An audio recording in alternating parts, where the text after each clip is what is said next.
Tonight, we are standing beside a quiet shoreline where the sea barely disturbs the sleeping stones. Above you, the stars shine with the same patient light that watched kings rise. Cities fall, and songs become legends. Somewhere beyond the gentle rhythm of the waves lives the memory of a woman whose face was said to launch 1,000 ships.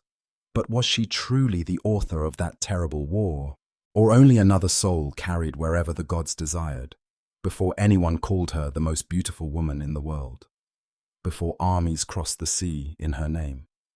Helen was simply a child surrounded by whispers that no one fully understood. So before we continue tonight's journey, take a moment to like the video and subscribe, but only if you genuinely enjoy exploring these ancient stories together. And if you would like, tell us your location and local time in the comments. It is always comforting to know where fellow travelers are listening beneath tonight's sky. The night air feels cool upon your skin as you leave the familiar world behind. Olive trees sway softly in the breeze, their silver leaves catching the pale glow of the moon. Somewhere in the distance, a shepherd's flute rises and falls before disappearing into the hills. The smell of salt drifts inland from the sea, mixing with wild thyme growing between smooth stones. Torches flicker outside a small shrine where an old priestess tends an eternal flame, feeding it carefully as though the fire itself remembers stories too ancient for ordinary voices. It is here that you first hear Helen's name, not shouted by soldiers, not sung by poets, only whispered, even in her own lifetime. People lowered their voices whenever they spoke of her. Some believed no ordinary woman could possess such astonishing beauty. Others quietly wondered whether beauty itself had become a kind of divine curse. There were mothers who prayed their daughters would never resemble Helen too closely, fearing admiration could invite envy from both mortals and immortals. There were sailors who claimed they saw her face reflected upon calm seas during moonlit nights, though none could ever agree whether the vision brought comfort or warning. Long before anyone remembered burning towers or broken kingdoms, another mystery surrounded her. Why had the gods chosen this one woman? No one could answer with certainty. Ancient storytellers offered many explanations. Some believed Helen existed to fulfill an old prophecy that would reduce the number of powerful heroes crowding the earth. Others suggested Zeus himself desired a great conflict that would reshape the age of mortals. Another interpretation survives among later writers, proposing that destiny simply gathered countless small choices together until they resembled divine design. Historians continue to debate whether these traditions reflected religious belief or attempts to explain a catastrophe that echoed across generations. Yet as you listen beneath this quiet sky, none of those answers feels complete, because prophecies rarely explain the heart. They reveal only the road ahead. The woman who would one day become Helen of Troy did not wake each morning believing kingdoms would fall around her. She did not walk through gardens, imagining ships already waiting beyond the horizon. Instead, her earliest world was filled with ordinary sounds that belonged to every child growing up in ancient Sparta. You hear sandals brushing across worn stone paths. You smell fresh bread warming beside clay ovens before sunrise. You watch servants sweep courtyards while pigeons gather along marble roofs. Life appears peaceful, safe even, and perhaps that ordinary beginning makes everything that follows feel even more extraordinary. Sparta, during these early years, is not yet remembered only for disciplined warriors. It is a kingdom surrounded by fertile valleys where rivers nourish orchards of figs, olives, and pomegranates. Horses graze beneath gentle hills, while shepherds lead flocks across fields bright with spring flowers. Sacred festivals fill temple courtyards with music, laughter, and offerings carried in woven baskets. Bronze shields gleam beside white limestone walls, reminding everyone that peace survives only while carefully protected. Within this world stands the royal household. Its halls remain cool during the hottest afternoons because thick stone walls keep the summer heat outside. Colorful woven tapestries soften echoing chambers. Bronze lamps burn fragrant olive oil after sunset, filling corridors with warm golden light. Everywhere servants move quietly, careful not to disturb the measured rhythm expected inside a king's home. Yet beneath this calm surface flows another current: expectation. The royal family understands that every birth, every marriage, every alliance shapes the future of Greece. Children born into such households belong not only to their parents, but also to kingdoms, traditions, and sometimes the mysterious intentions of the gods among those children. One life will soon draw unusual attention, not immediately, not dramatically, slowly, like dawn spreading across distant mountains. There are moments when beauty reveals itself gradually, almost unnoticed. A smile grows warmer with each passing season. A voice gains confidence. Grace appears in ordinary movements until others find themselves watching without understanding why. Perhaps Helen's childhood unfolded in much the same way. No thunder announced her future. No blazing comet crossed the heavens at the instant every observer recognized her destiny. Instead, admiration accumulated quietly. A servant paused while carrying water. An elderly woman smiled a little longer than expected. Travelers returning from distant towns mentioned the remarkable child they had glimpsed inside Sparta's palace gardens. Little by little, stories began walking farther than the young girl herself. The stories changed as they traveled. Some claimed flowers bloomed where she stepped. Others insisted wild birds gathered near her singing more sweetly than before. Such tales probably belonged more to imagination than memory. Yet myths often grow from emotions rather than facts. People searching for language to describe extraordinary beauty naturally reached toward miracles. Ordinary words no longer seemed sufficient. Perhaps this was Helen's first burden, not beauty itself, expectation. The expectation that someone admired by everyone must somehow be different from everyone. As you wander beside palace gardens fragrant with rosemary and blooming lilies, you begin wondering how a child might feel beneath such constant attention. Does admiration bring joy? Does endless praise become exhausting? Can someone discover who they truly are while strangers continually decide who they should become? The myths remain strangely quiet here. Very few stories describe Helen laughing with childhood companions or wandering freely beneath olive trees. Her inner thoughts survive only through hints scattered across later poems. Perhaps that silence speaks for itself. Beauty often encourages others to describe appearances while forgetting the person living beneath them. You sense that loneliness already approaching, not because Helen lacks family, not because she lacks comfort, because everyone seems to see an image before seeing a human soul. The moon climbs higher above the palace roofs. Night insects hum among cypress trees, while cool wind carries distant sounds from temple bells ringing softly during evening prayers. Somewhere nearby, an owl calls once before disappearing into darkness. Inside one small sanctuary dedicated to the gods, priests carefully observe unusual signs. Ancient Greece believed the divine world constantly communicated through symbols. Birds altered their flight. Sacred fires burned unexpectedly bright.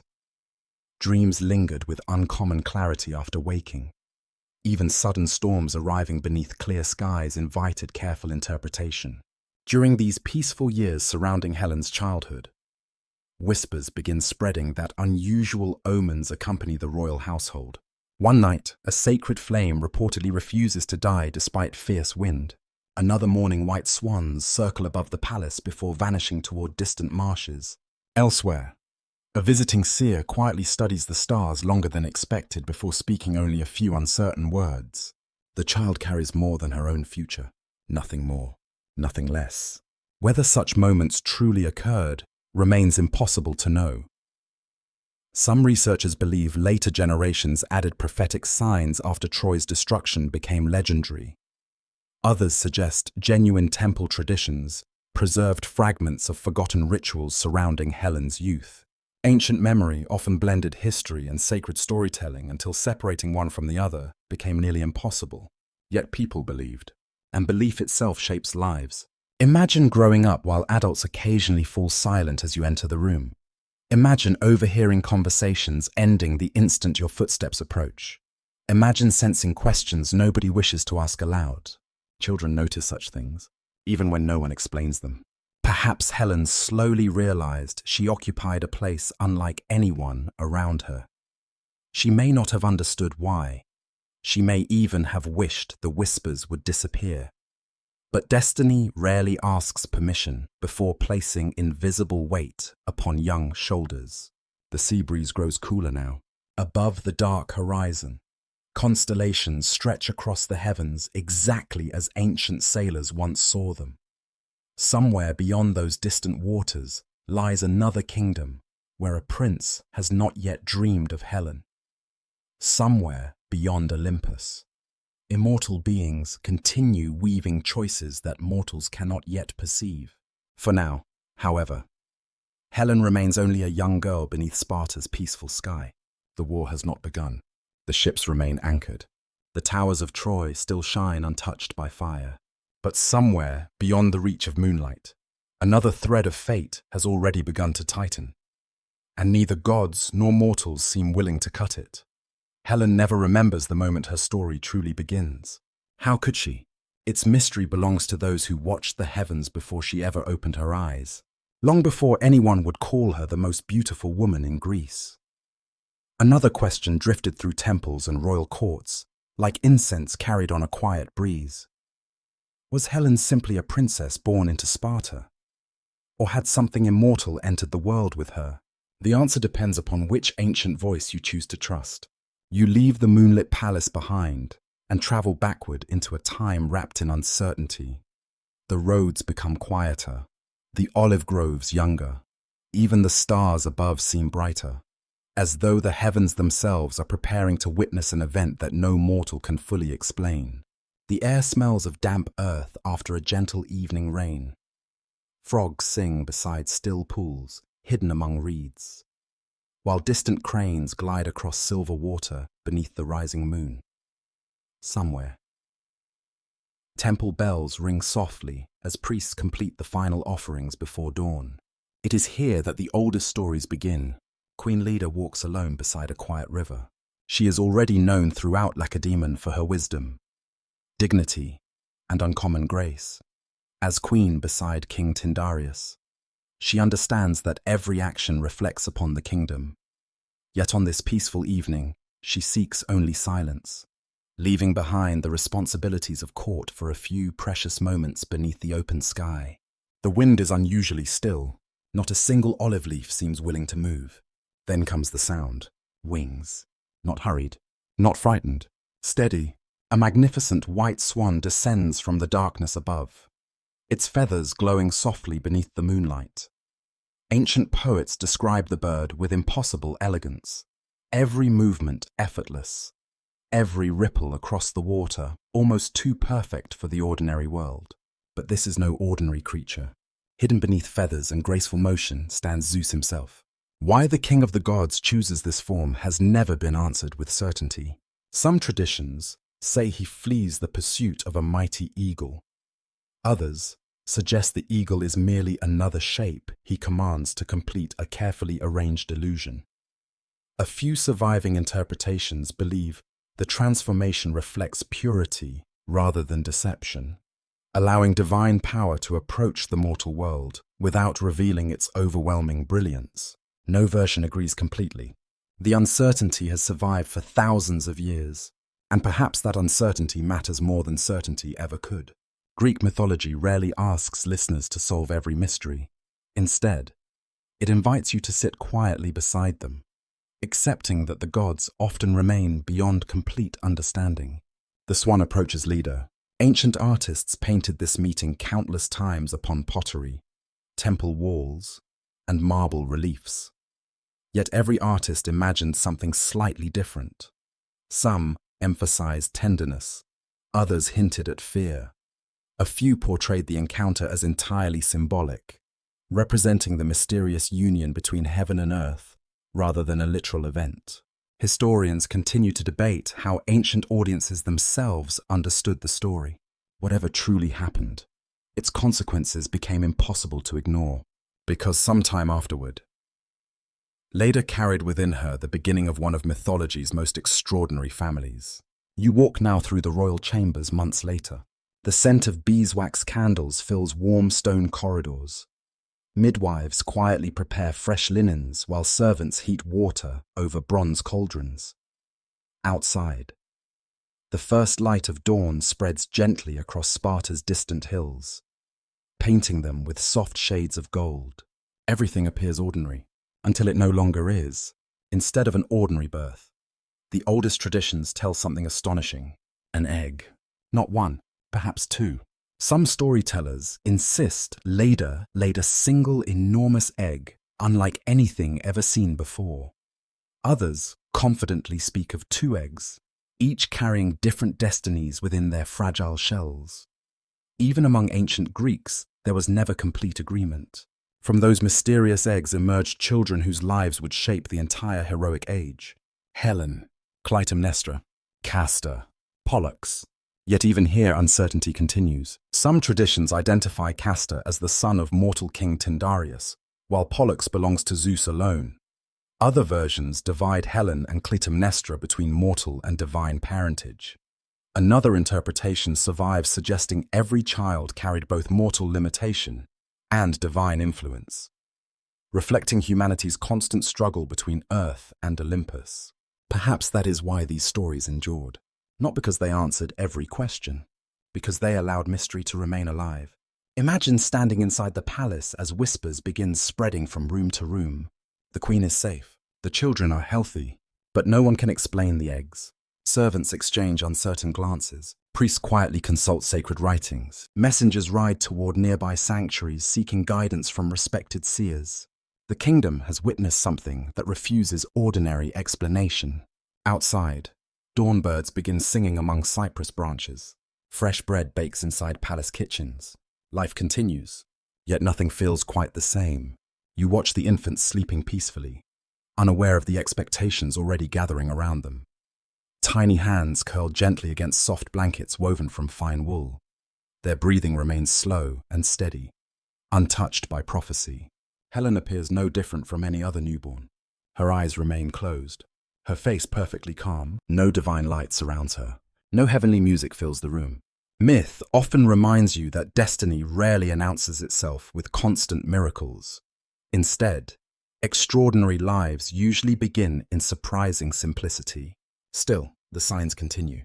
A visiting priest notices a pair of white swans resting upon the palace lake for several days before quietly disappearing without migration. An elderly woman dreams of a brilliant torch rising above Greece before dividing into countless smaller flames. Another seer speaks only one sentence before refusing further explanation. Beauty will travel farther than armies. Those nearby struggle to understand his meaning. Perhaps he does as well. Dreams occupy a sacred place within Greek belief. They are never treated merely as wandering thoughts. Many are considered messages sent through hidden pathways between mortals and immortals. Some dreams warn, others comfort. A few reveal possibilities rather than fixed futures. The dream of the torch becomes one of those uncertain signs. Will it illuminate the world or burn it? No one knows. Years later, listeners would remember those words differently, reshaping them after Troy's destruction. Surviving evidence suggests many prophecies gained clearer meaning only after events unfolded. Human memory has always preferred neat patterns, even when history itself remains untidy.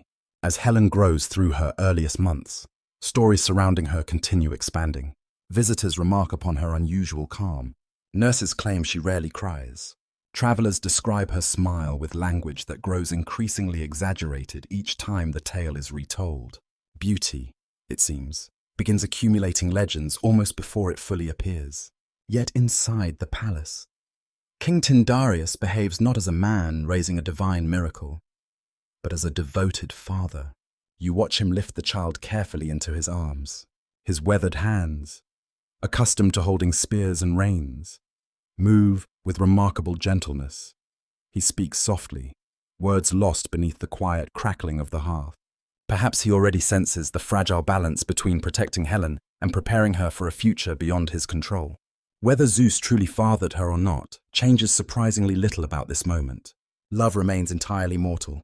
The warmth of a father's embrace belongs to no mythology.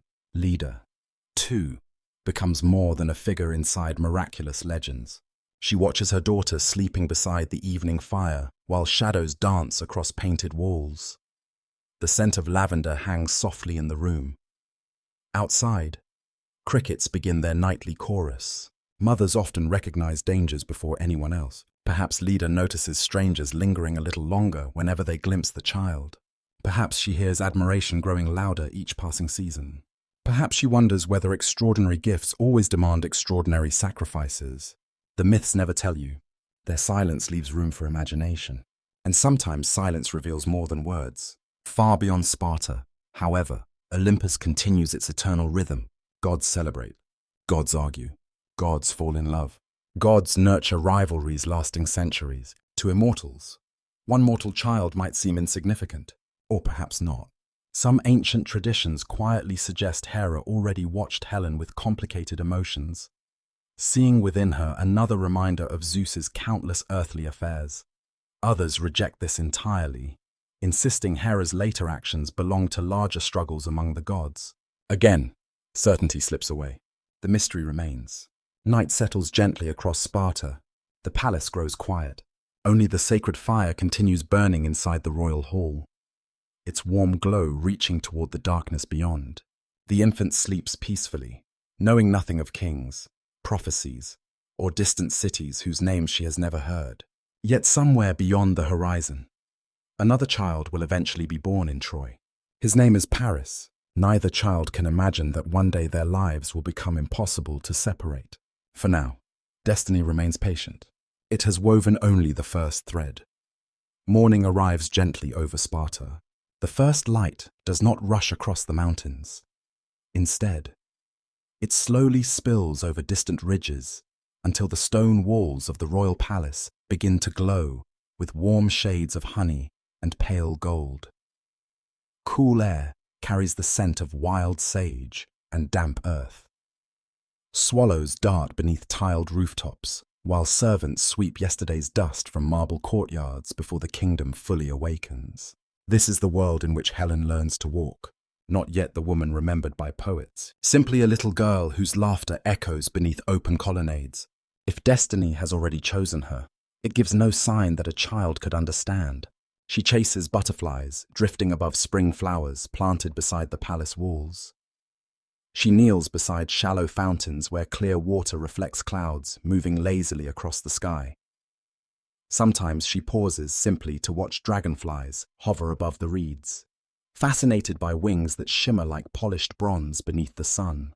These are peaceful days, or at least they appear to be, because beneath every ordinary moment runs another quiet current, one almost invisible, unless you know where to look. People watch Helen, not constantly, not obviously, but enough for her to notice. A servant smiles whenever she enters a room. Visiting nobles lower their conversations as she passes. Priests arriving from nearby sanctuaries study her face with thoughtful expressions before offering blessings that seem unusually careful. Children often recognize attention long before they understand its cause.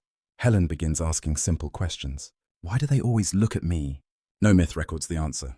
Perhaps no answer could truly satisfy. King Tyndareus and Queen Leda do everything loving parents can. They encourage learning before luxury. They teach kindness before pride. They surround their daughter with music, stories, and traditions rather than endless praise. Yet admiration continues growing beyond the palace walls. Every festival brings new visitors. Every visitor carries away another story. Soon those stories begin traveling farther than any messenger. You accompany Helen to one of Sparta's spring festivals, where sacred fires burn before the temples of the gods. Women weave fresh garlands from olive branches and white blossoms. Young men compete in races across open fields, while musicians play gentle melodies upon wooden lyres and reed pipes. The smell of roasted barley fills the warm afternoon. Children laugh among market stalls. Goats wander lazily beside shaded wells. It feels impossible to imagine that Greece will someday become a battlefield. Helen moves through the celebration with quiet curiosity rather than royal distance. She pauses to watch potters shaping wet clay upon spinning wheels. She smiles at elderly women spinning wool beneath linen awnings. She listens carefully as traveling storytellers speak of distant islands where dolphins guide lost sailors towards safe harbors. She wants to know the world, not rule it, not enchant it, simply understand it. That curiosity becomes one of her quiet strengths. Beauty attracts eyes. Curiosity opens hearts. Many later poets forgot this difference. As seasons pass, Helen's education expands. Like daughters of noble households, she learns the skills expected of a future queen. Older women teach her how to weave elaborate patterns into fine cloth. Each thread pulled carefully through upright looms, standing beside sunny windows. She learns songs honoring the gods, prayers spoken before family meals, and rituals performed during changing seasons. She studies hospitality in ancient Greece. Welcoming strangers is more than courtesy, it is sacred. Every traveler might be protected by Zeus himself under the ancient law of guest friendship. Bread is offered before questions, water before conversation, shelter before judgment. Helen watches these customs carefully. Years later, that lesson will return with heartbreaking consequences. For now, it remains only another part of childhood. She also rides horses across the rolling countryside surrounding Sparta. You ride beside her beneath clear blue skies, where hawks circle high above rocky hills. The wind smells of pine resin and flowering herbs crushed beneath hooves. Shepherds wave from distant slopes while sheep graze peacefully among scattered wildflowers. Freedom lives in these rides. Away from palace walls, Helen forgets curious glances. She becomes simply another young girl laughing as her horse splashes through shallow streams. Sometimes she races her brothers. Castor urges his horse forward with fearless confidence, already displaying the skill that will one day make him famous among horsemen. Pollux laughs beside him, stronger than most boys his age, and remarkably gentle despite his growing strength. The twins love Helen deeply. Though myths often celebrate their heroic adventures, they also remember their devotion to their sister. Together they explore wooded hills, gather figs beneath broad trees, and practice throwing smooth stones across quiet lakes until sunset paints the water crimson. You can almost believe these moments will last forever, but childhood never does. As Helen enters adolescence, something begins changing.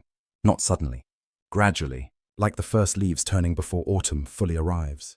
Visitors now struggle to hide their amazement. Some pause in mid-sentence after seeing her. Others whisper prayers beneath their breath. A few avoid looking directly at her altogether, fearing admiration might somehow offend the gods who granted such extraordinary beauty. Helen notices. How could she not? Compliments no longer feel simple. They become comparisons. The most beautiful. No equal.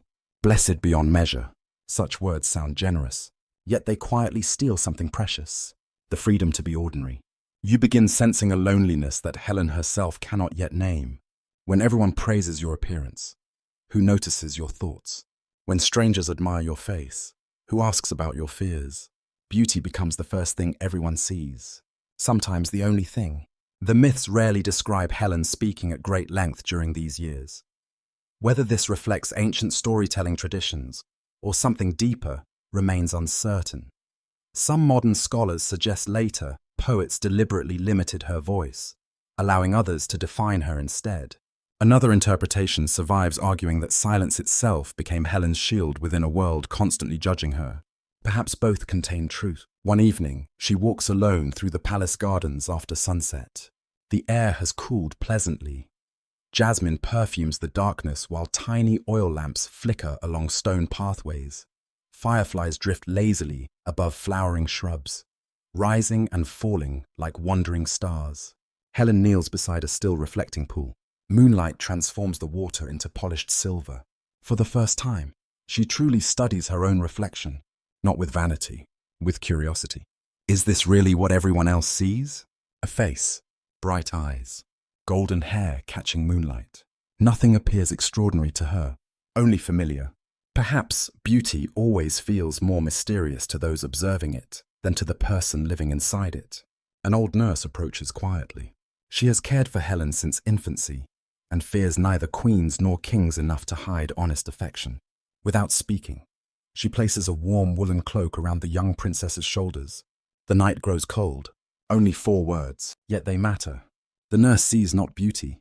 She sees a child who might become chilled beneath the evening breeze. Helen smiles with quiet gratitude. Moments like these preserve her humanity. Ancient life offered constant reminders that fortune could change without warning. A plentiful harvest might be followed by drought. Calm seas could become violent before sunset. Healthy children sometimes fell ill despite every prayer offered at nearby temples. Because of this uncertainty, Greeks paid close attention to omens. One autumn morning, while priests prepare offerings before a shrine of Apollo, a raven lands unexpectedly upon the temple roof. Instead of flying away, it remains there through the entire ceremony. The oldest priest grows unusually thoughtful. Ravens often carry complicated meanings. They can symbolize wisdom, prophecy, or approaching change depending upon the god connected to the sign. After the ceremony ends, he quietly requests permission to speak with King Tyndareus. No one hears every word. Only fragments survive. The child. Great renown. Great sorrow. Nothing more. Whether the conversation truly occurred cannot be proven. Surviving evidence suggests later storytellers frequently attached prophetic moments to lives that became legendary. Still, such stories reveal how ancient audiences understood Helen, not merely as a beautiful woman, as someone whose life always seemed surrounded by invisible signs. That night, Helen experiences a dream. She walks through an endless field of white lilies, stretching farther than sight itself. The flowers sway without wind. At the center stands a single apple, hanging from a branch made entirely of gold. When she reaches toward it, the lilies slowly become flames. She awakens before touching the fruit. The dream troubles her.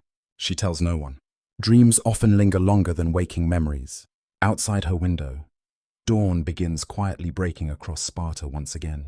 Far away, beyond mountains and seas, other children grow toward destinies of their own. One among them is a shepherd prince living beneath the slopes of Mount Ida. He has never heard Helen's name. She has never heard his. But the gods have, and somewhere beyond the reach of mortal sight.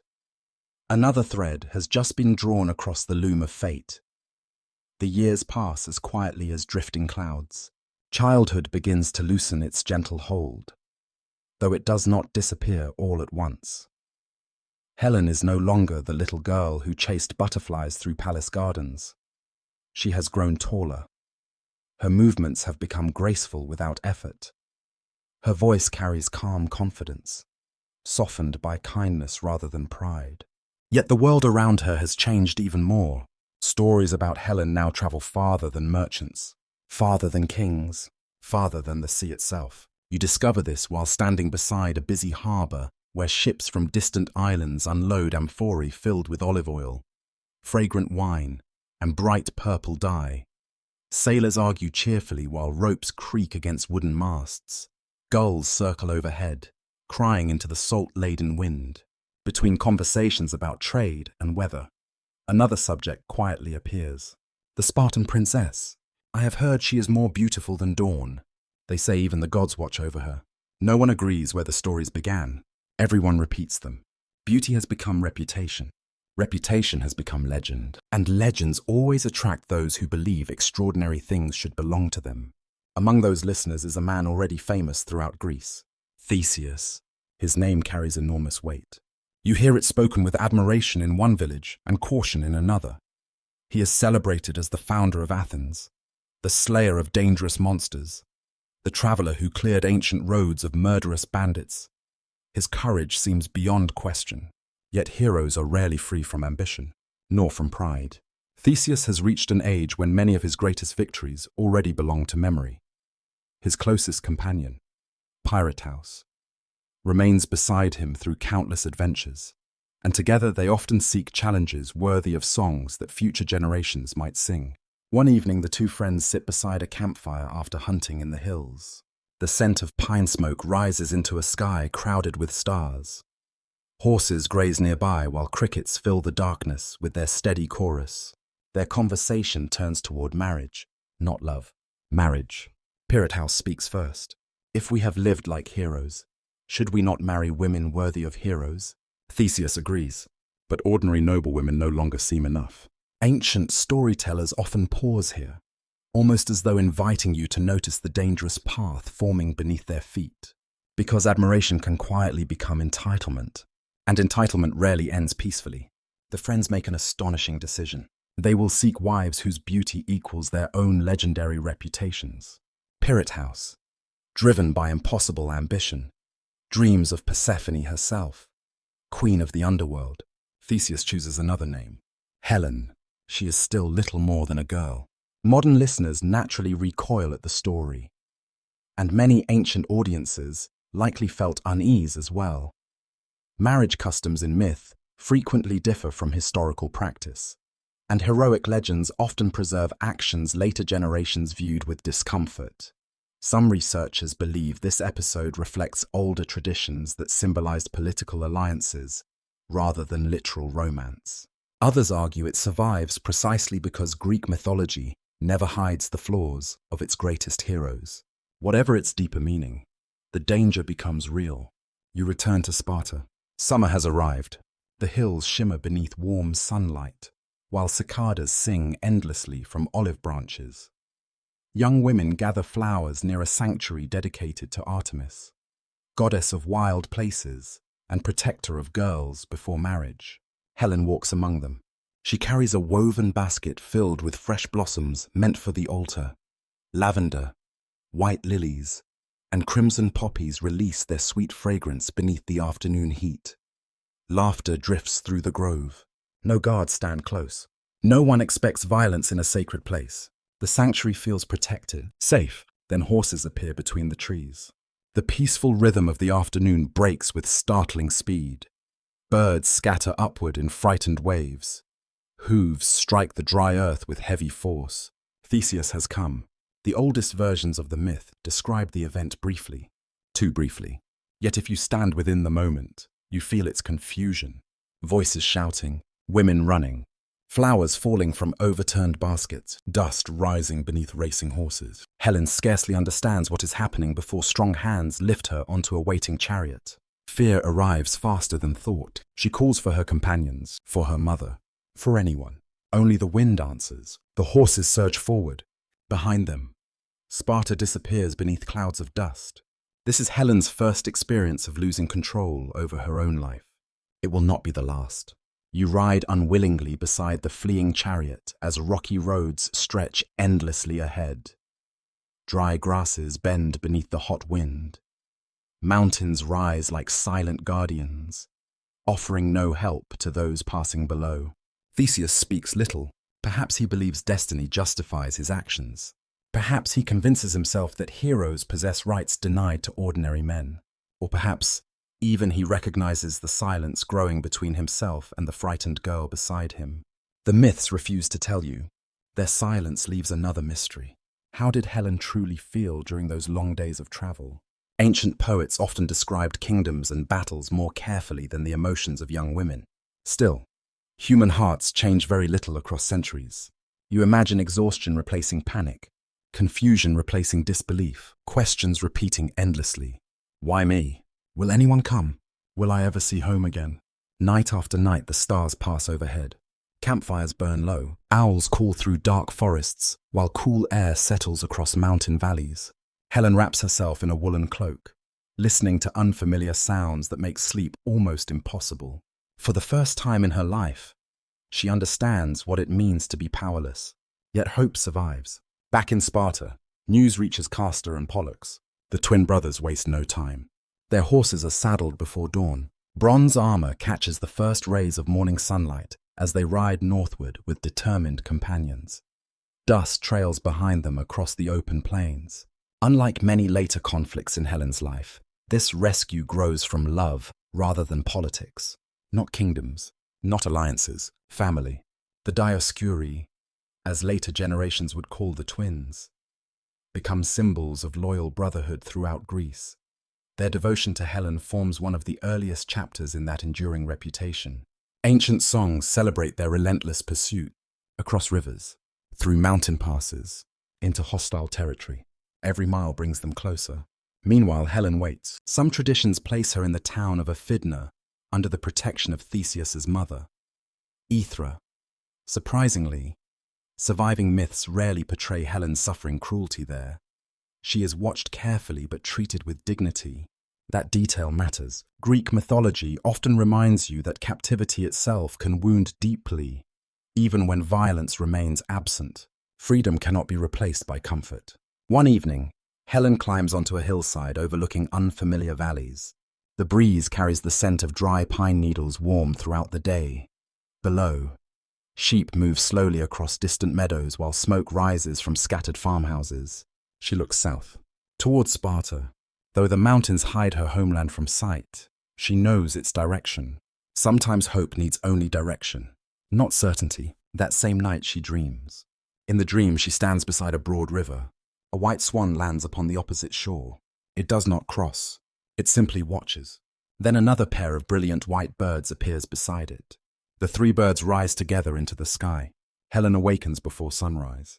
Outside, horses are already approaching. Not Theseus, her brothers. The rescue comes swiftly. The oldest traditions differ over every detail. Some describe a fierce battle. Others suggest the city surrendered without prolonged fighting. A few claim political pressure forced Theseus's supporters to abandon him. Historians continue to debate which version reflects the earliest tradition. What remains constant is the ending. Helen returns home. The journey back to Sparta feels different. The same roads, the same rivers, the same mountains. Yet she no longer sees them through innocent eyes. She has learned a lesson few children should ever face. Beauty attracts danger. Trust can disappear without warning. Home is precious because it can be lost. Queen Leda embraces her daughter with tears she cannot hide. King Tyndareus speaks little, but his relief is unmistakable. Castor and Pollux remain unusually protective in the months that follow. Something within the family has changed forever. Helen, too, has changed, not outwardly. She still smiles. She still walks beneath olive trees. She still joins sacred festivals, but now she notices guards standing closer. She notices strangers watching longer. She notices doors being secured after sunset. Childhood has ended earlier than anyone wished. Many years later, when another prince arrives from across the sea, memories of this first abduction may quietly return. Whether Helen herself remembered those fearful days, no surviving poet can say, but hearts often remember what stories forget. And somewhere beyond the waters of the Aegean, beneath the green slopes of Mount Ida, a young Trojan prince has begun dreaming dreams sent by powers greater than himself. Neither he nor Helen knows it yet, but fate, having tested her once, is already preparing to test her again. Several peaceful years pass before destiny stirs again. The memory of Helen's first abduction does not disappear, but it settles quietly beneath everyday life, like smooth stones resting unseen beneath clear water. She grows into adulthood surrounded by familiar voices, familiar hills, and the comforting rhythm of Sparta's seasons. The wounds left by fear slowly close, though they never completely vanish. Morning arrives over the Eurotas valley with gentle splendor. Mist drifts above the river, while sunlight slowly warms the olive groves. Dew clings to wildflowers growing between pale stones, and shepherds guide their flocks toward higher pastures before the day becomes hot. The smell of fresh bread rises from village ovens. Temple bells echo softly across the countryside as priests greet the dawn with prayers to Apollo. Life appears wonderfully ordinary, yet throughout Greece, another kind of dawn is unfolding. Young kings have become older. Princes have earned reputations through courage, wisdom, or wealth. Great households begin searching for alliances that will strengthen kingdoms for generations. Again and again, conversations return to a single name, Helen. The stories surrounding her beauty have only grown. Travelers claim no sunrise rivals the brightness of her smile. Poets insist Aphrodite herself must have envied the young Spartan princess. Merchants returning from distant ports speak of foreign nobles, asking whether the tales could possibly be true. Every retelling adds another layer. Legend slowly overtakes reality. Helen herself remains almost untouched by these exaggerated stories. She spends mornings weaving beside the palace windows, where warm sunlight falls across colourful threads stretched upon tall wooden looms. She rides through the countryside with her brothers whenever royal duties permit. She visits shrines carrying offerings of olive oil and fresh flowers, praying with quiet sincerity rather than public display. Those who know her best notice qualities the songs rarely mention. She listens more than she speaks. She laughs easily among trusted friends. She treats servants with genuine kindness. She remembers names. Beauty may have opened doors. Character quietly kept them open. Still, Helen cannot entirely escape the growing attention surrounding her. One afternoon, she walks through the palace gardens with Queen Leda. The scent of roses hangs in the warm air, while bees drift lazily between blossoms. Marble fountains murmur softly nearby. A pair of white doves settles upon the edge of a shallow basin before taking flight together. Leda studies her daughter for a long moment. There will soon be visitors. Helen understands immediately: marriage. The word has hovered around her for months without ever being spoken directly. Among royal families, marriage rarely belongs to two individuals alone. It binds kingdoms, secures alliances, prevents wars, and sometimes creates them. A queen carries not only her own future, but the future of countless others, whose lives may change because of one decision. Helen lowers her eyes toward the flowers. Must I choose? Leda smiles gently, though concern shadows her expression. If the gods are kind, it is a hopeful answer, not a certain one. Within weeks, the roads leading to Sparta become crowded. You stand upon the palace walls watching long processions arrive from every corner of Greece. Chariots gleam beneath the afternoon sun. Bright banners flutter above mounted escorts. Bronze armor flashes like scattered firelight. Some visitors bring gifts of finely crafted weapons. Others lead magnificent horses with braided manes. Rare fabrics from distant islands. Carved ivory. Amber from northern lands. And delicate jewelry fashioned from beaten gold all enter the palace in careful procession. Each gift carries the same unspoken message: choose me. Among the suitors stand some of the greatest names of the heroic age. Ajax, towering like an ancient oak. Diomedes, already respected for calm intelligence. Idomeneus from Crete. Menestheus of Athens. Philoctetes, destined one day to carry the bow of Heracles. Even Odysseus of Ithaca arrives, though he quickly realizes that wealth and appearance will never rival Helen's other admirers. Ancient traditions disagree over the complete list. Some names appear only in later poems, others vanish entirely from surviving texts. But every version agrees upon one astonishing truth. Nearly every important prince in Greece comes to Sparta, not because they seek power alone, because they genuinely hope Helen might become their wife. The palace grows livelier than ever before. Banquet halls glow each evening beneath rows of bronze oil lamps. Musicians fill the air with gentle melodies played upon lyres and flutes. Wine scented with herbs is poured into painted cups, while roasted lamb, fresh figs, olives, and honey cakes cover long wooden tables. Conversation flows like the wine.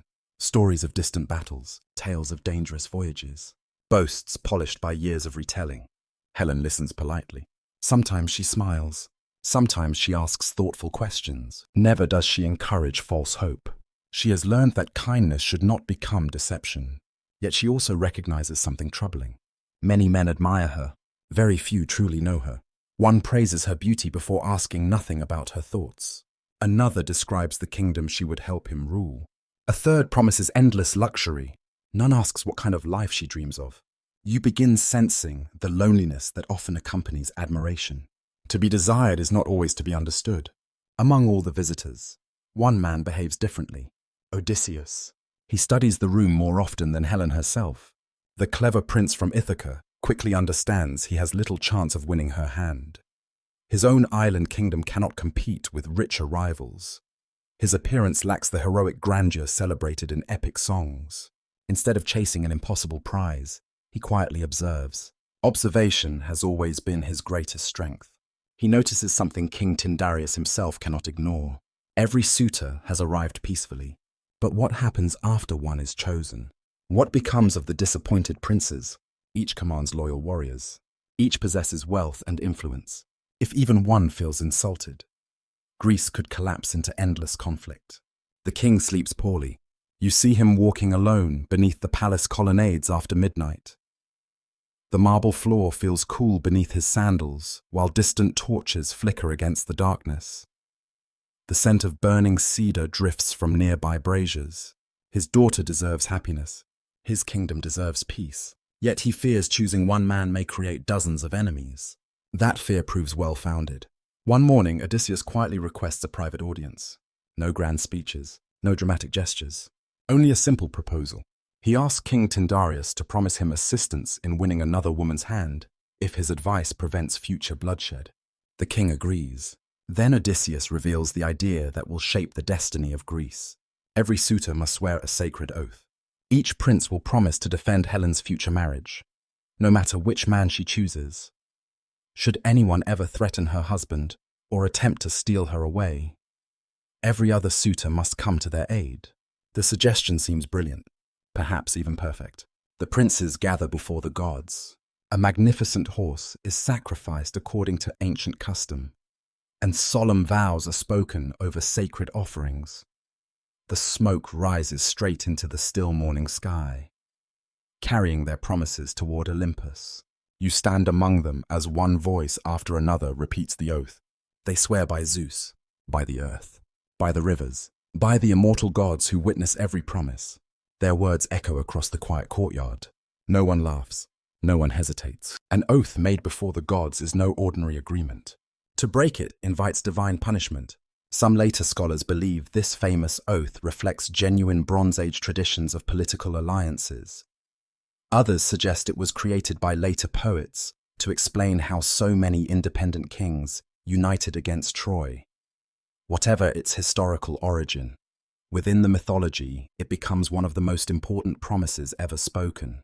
Yet no one present fully understands its future cost. Not even Odysseus, especially not Helen. She watches the ceremony from beneath the shaded portico. The morning breeze lifts a few loose strands of her hair, while incense drifts upward from nearby altars. She hears every prince swear loyalty. Perhaps she feels safer, perhaps more frightened, because so many lives now seem connected to her own. That night she dreams. She stands inside an olive grove, where every tree bears golden apples instead of fruit. As she reaches toward one shining branch, the earth beneath the trees slowly transforms into the surface of the sea. One by one, hundreds of ships appear upon the distant horizon. Their white sails catch the morning wind. They are moving toward her. She awakens before the first ship reaches shore. The dream lingers long after sunrise. Soon, the time for choosing will arrive. Among all the princes waiting within Sparta's walls, one man will become her husband. Another, though still far away in the city of Troy, has not yet begun the journey that will one day challenge every sacred promise spoken beneath the Greek sky. The oath has been sworn. Fate has accepted it. Now it waits. The palace grows quieter after the oaths are spoken. For days, the lively conversations that had filled Sparta begin to fade. One by one, chariots depart through the great gates. Horses carry disappointed princes back toward distant kingdoms, their banners gradually disappearing into the shimmering horizon. Dust settles once more upon the familiar roads, and the songs of traveling musicians give way to the ordinary sounds of village life. Only one decision remains. Only one future waits to be chosen. You walk through the royal gardens during the cool hours before sunrise. The grass is still wet with dew, and every step releases the fresh scent of mint growing between the stones. Olive branches sway gently above your head, while the first birds greet the coming day. Helen walks these same paths. She is thoughtful, not uncertain, not fearful, simply aware that the next hours will change the rest of her life. Ancient myths rarely describe exactly how Helen herself made the choice. Some traditions suggest King Tyndareus guided the decision. Others believe Helen freely selected the man she believed possessed both kindness and strength. A few later writers hint that political wisdom influenced everyone involved. No surviving source allows complete certainty, yet nearly every tradition arrives at the same destination. The man chosen is Menelaus. He is not the richest prince, nor the cleverest, nor the most celebrated warrior of his generation. His brother Agamemnon commands greater power, Odysseus possesses sharper wit. Ajax inspires greater awe upon the battlefield. Even so, Menelaus carries qualities that often escape the attention of poets: steadiness, patience, honor. He has known hardship already. Years earlier, political violence forced him and Agamemnon into exile. Their youth was shaped not by effortless privilege, but by uncertainty, dependence upon allies, and the slow work of reclaiming what had been lost. Perhaps those experiences gave Menelaus a quiet humility uncommon among princes. You first see him standing beneath an old olive tree after the decision has been made. He does not celebrate loudly. He does not boast before the other nobles. Instead, he waits respectfully until Helen approaches. The morning breeze moves softly through the branches above them. For several moments neither speaks. Sometimes the most important conversations begin with silence. Finally, Menelaus inclines his head. I will spend my life earning what has been entrusted to me. Simple words, yet they reveal much. He speaks not of possessing Helen. He speaks of responsibility. Perhaps that difference helps explain why so many ancient storytellers remembered him with quiet respect. The wedding preparations begin almost immediately. Throughout Sparta, excitement spreads from palace halls to humble farmhouses. Marriage within the royal family is not merely a private celebration, it belongs to the entire kingdom. Women gather fragrant flowers before dawn. Craftsmen polish bronze vessels until they shine like sunlight upon still water. Fresh white linen hangs drying beneath warm afternoon skies. Bakers prepare sweet honey cakes, shaped with delicate patterns, symbolizing prosperity and enduring love. Everywhere you look, careful hands contribute something to the coming celebration. The air itself seems filled with anticipation. On the morning of the wedding, sacred fires burn before the temples of Hera, guardian of marriage. Priests pour wine upon the earth, while offering prayers that the union will remain blessed throughout the years ahead. The smell of incense rises with the smoke. Olive oil crackles softly within bronze lamps. Musicians tune their lyres beneath shaded colonnades. Helen steps forward wearing finely woven robes, whose pale fabric catches the morning light like quiet waves upon the sea. Gold ornaments rest lightly against her dark hair, but nothing overwhelms her natural grace. Beauty requires little decoration. Menelaus waits nearby. His expression reveals calm happiness rather than triumph. As they stand together before family, nobles, and the watching gods, you notice something unexpected. They appear comfortable beside one another. No awkwardness, no visible distance. Only two people beginning a shared journey whose ending neither can imagine. Ancient marriage ceremonies unfolded over several stages. Hands were joined, blessings spoken, offerings presented. Songs echoed through the halls long after sunset. Guests feasted upon roasted lamb, olives, figs, barley bread, fresh cheese, and sweet wine flavored with herbs gathered from nearby hills. Laughter filled every chamber. For one precious evening, the future seemed entirely bright. Even the omens appeared favorable. At twilight, a pair of swans landed quietly upon the waters of the Euripides river before drifting together beneath the fading light. Many considered this a beautiful sign. Few questioned whether swans might also remind the gods of Helen's mysterious birth. Marriage changes Helen's life gradually rather than suddenly. She becomes queen beside Menelaus. New responsibilities replace youthful freedoms. You accompany her through the palace as she learns the countless duties expected of a Spartan queen. She welcomes foreign ambassadors with gracious hospitality. She oversees the work of servants while ensuring no household lacks fairness. She supervises the preparation of festivals honoring the gods. She listens patiently when women from surrounding villages bring disputes requiring royal judgment. The work rarely appears inside epic poems, yet it forms the quiet foundation of peaceful kingdoms. Helen proves remarkably capable. She notices details others overlook. She remembers promises. She speaks gently without surrendering authority. Visitors who expected only extraordinary beauty leave impressed by something deeper. Wisdom often grows unnoticed.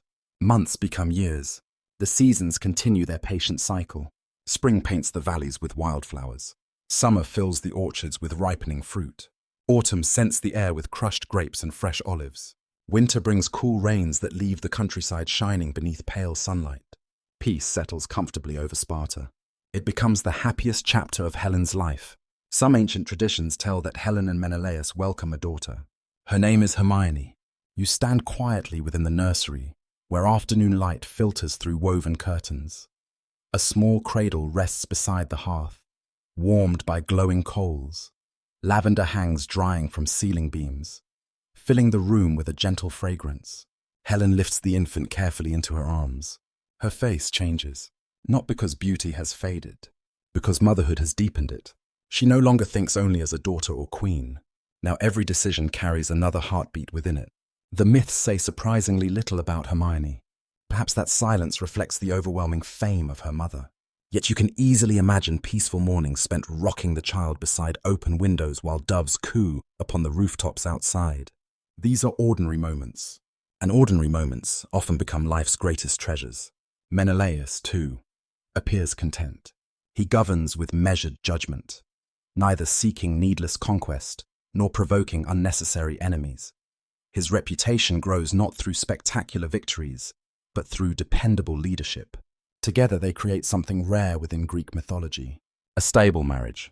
Not perfect, no marriage ever is, but peaceful, for a time. One evening, Helen and Menelaus walk together along the banks of the Euripides. The river reflects countless stars while frogs sing quietly among the reeds. Cool air carries the scent of water and flowering myrtle. Somewhere far away, shepherd dogs bark once before silence returns. Helen pauses. The world feels very still tonight. Menelaus smiles. May it remain so. His wish is sincere. But the gods have already begun moving unseen pieces across the wider world. Far beyond Sparta, preparations are unfolding upon Mount Olympus. A wedding unlike any other is about to take place. Every god has received an invitation. Every god except one. Ancient traditions differ over the details, but they agree that Eris, goddess of discord, is left uninvited. Some say the omission was deliberate. Others believe it accidental. No one can know. What everyone agrees upon is the consequence. A single golden apple. A simple inscription. For the fairest. Helen never sees the apple.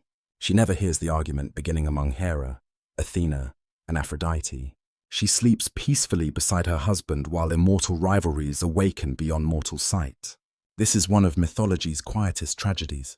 Human happiness can exist completely unaware of divine conflict. The Queen of Sparta believes her future has finally become secure. She cannot know that three goddesses are already beginning a quarrel that will one day reach across the sea, enter her home, and change not only her own life, but the destiny of an entire age. The happiest years often pass without announcing themselves. Only later do you realize how precious they were.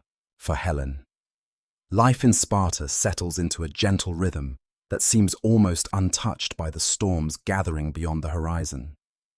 Dawn follows dawn. Harvest follows harvest. Her daughter grows from an infant into a lively child whose laughter fills the palace with warmth. Menelaus governs wisely, and the kingdom prospers beneath peaceful skies. If you had stood beside Helen during these years, you might have believed her story was complete. A mysterious birth, a loving family, a faithful husband, a flourishing kingdom. What more could destiny possibly require? Yet the oldest myths often whisper the same quiet warning. The gods do not always disturb peaceful lives because mortals have done something wrong. Sometimes peace simply exists upon the path of a greater design. This chapter of Helen's life begins far from Sparta. You leave the familiar olive groves behind and climb toward the bright slopes of Mount Pelion, where mountain air carries the scent of pine resin and wild thyme. Water tumbles through narrow streams, singing over smooth stones polished by centuries of flowing snowmelt. Eagles drift effortlessly above distant cliffs, while clouds gather like white veils around the highest peaks. Today is a day of celebration. The sea goddess Thetis is to marry the mortal hero Peleus. Among the Greeks, no wedding has ever seemed more extraordinary. Immortals and mortals rarely unite. The marriage itself feels like a bridge stretched between two worlds. Every path leading toward the sacred gathering becomes crowded. Nymphs emerge from hidden springs carrying garlands of fresh flowers. Satyrs dance through shaded forests with laughter echoing beneath ancient oaks.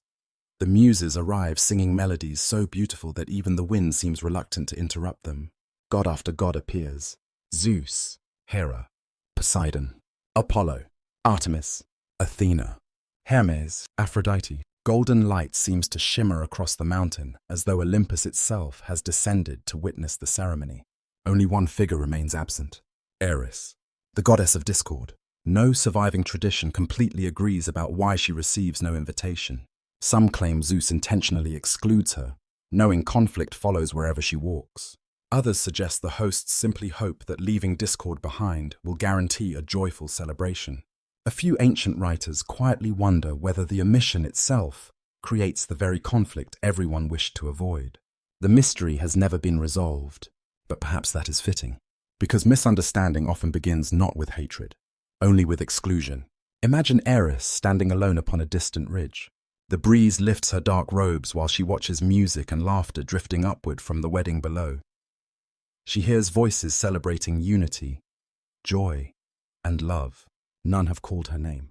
None have welcomed her presence. What grows inside her heart? Anger, sadness, bitterness. The myths never fully explain. They simply show what she chooses next. From beneath her cloak, Eris produces a single apple. It gleams with impossible brilliance, not ordinary gold. Something brighter, almost alive. Upon its smooth surface appears a simple inscription: "For the fairest." Nothing more. No instructions. No accusation, only 3 words. Sometimes history changes because of speeches, sometimes because of armies, and sometimes because of a single object placed in exactly the right place. Eris rolls the apple into the center of the celebration. At first, no one understands. Conversation pauses, music fades. The golden fruit catches sunlight until every eye turns toward it. Then Hera steps forward. Surely she deserves it. She is queen of Olympus. Athena follows. Wisdom and victory surely surpass mere royal authority. Then Aphrodite smiles. Who else should receive an apple honoring beauty itself? The wedding celebration quietly transforms. No swords are drawn. No thunder shakes the heavens. Only pride begins speaking. Yet pride among immortals carries greater weight than pride among ordinary people. The 3 goddesses appeal to Zeus. He listens. He watches. Then, surprisingly, he refuses to decide. Ancient storytellers offer several explanations. Some believe even Zeus wishes to avoid offending his wife, his daughter, or the goddess of love. Others suggest the king of the gods already foresees where this path must lead. Whatever the reason, he chooses another judge. Not a god, a mortal. His name is Paris, far away, beneath the green forests and gentle slopes of Mount Ida overlooking Troy. A young shepherd prince tends his flocks beneath the open sky. He does not yet know that the future has begun walking toward him. You travel now across the Aegean Sea. The warm wind fills the sails of your imagined vessel, while dolphins leap briefly beside the hull before vanishing beneath sparkling waves. Salt clings lightly to your skin. Above, gulls circle lazily against the deep blue heavens. The coast of Troy slowly rises before you. Unlike Sparta, whose strength lies in discipline, Troy greets visitors with wealth and graceful elegance. Broad walls of pale stone catch the afternoon sun. Busy harbors welcome merchants from distant kingdoms. Rich farmland stretches beyond the city, while vineyards climb the surrounding hills. High above everything towers Mount Ida. Its forests remain cool even during summer. Clear streams tumble through shaded valleys where shepherds guide their flocks across lush meadows. Among them walks Paris. His life has already been shaped by prophecy. Before his birth, his mother, Queen Hecuba, dreamed she gave birth to a blazing torch that consumed Troy. Priests interpreted the dream with fear. The infant, they warned, would someday bring destruction upon the city. King Priam, torn between love and duty, ordered the child exposed upon the mountainside. Yet fate refused that ending. A shepherd discovered the abandoned infant and raised him among the hills. Only years later did Paris return to Troy after his true identity became known. Helen has never heard this story. She cannot know that another life has unfolded beneath the shadow of a different prophecy. Now the gods descend before Paris. The mountain air suddenly grows still. Birdsong fades. The scent of pine becomes strangely sweet, as though spring itself has awakened in a single moment. Hermes appears first, calm and radiant, carrying the command of Zeus. Then come the 3 goddesses, Hera, Athena, Aphrodite, each more magnificent than words can comfortably describe. Paris is asked to judge, to choose, to decide who deserves the golden apple. How does one mortal evaluate immortality? No answer exists. The goddesses understand his impossible position, so they begin making promises. Hera offers power, rule over vast kingdoms, authority beyond imagination. Athena promises unmatched wisdom, victory in every battle, everlasting glory earned through intelligence and courage. Then Aphrodite steps forward. She offers nothing of kingdoms, nothing of armies, nothing of strategy, only one gift. The most beautiful woman in the world. Paris hesitates. The oldest poems never describe him as foolish, only human. He is young, ambitious, captivated. He reaches toward Aphrodite. The golden apple changes hands at that quiet moment. Beneath the whispering trees of Mount Ida, countless futures shift. The disappointed goddesses depart in silence. But silence among immortals rarely lasts. Hera's pride has been wounded. Athena's honor has been challenged. Neither forgets easily. Many years later, Greek warriors fighting before Troy will wonder why fortune sometimes abandoned them or suddenly returned. Some believe the answer began here, with an apple, with a choice, with offended goddesses. Meanwhile, far away in Sparta, Helen knows nothing of any of this. She spends the afternoon with Hermione beneath shaded colonnades, teaching her daughter to weave colored threads into simple patterns. The little girl laughs whenever mistakes appear in the cloth, and Helen laughs with her. The palace feels peaceful. Evening approaches. Servants light bronze lamps one by one. The smell of roasted lamb drifts through the halls, while musicians softly rehearse for the coming harvest festival. Helen steps onto a balcony overlooking the darkening valley. A warm breeze touches her face, for reasons she cannot explain. She suddenly feels someone calling her from a place impossibly far away. She listens. There is only wind, only the distant cry of swallows returning to their nests.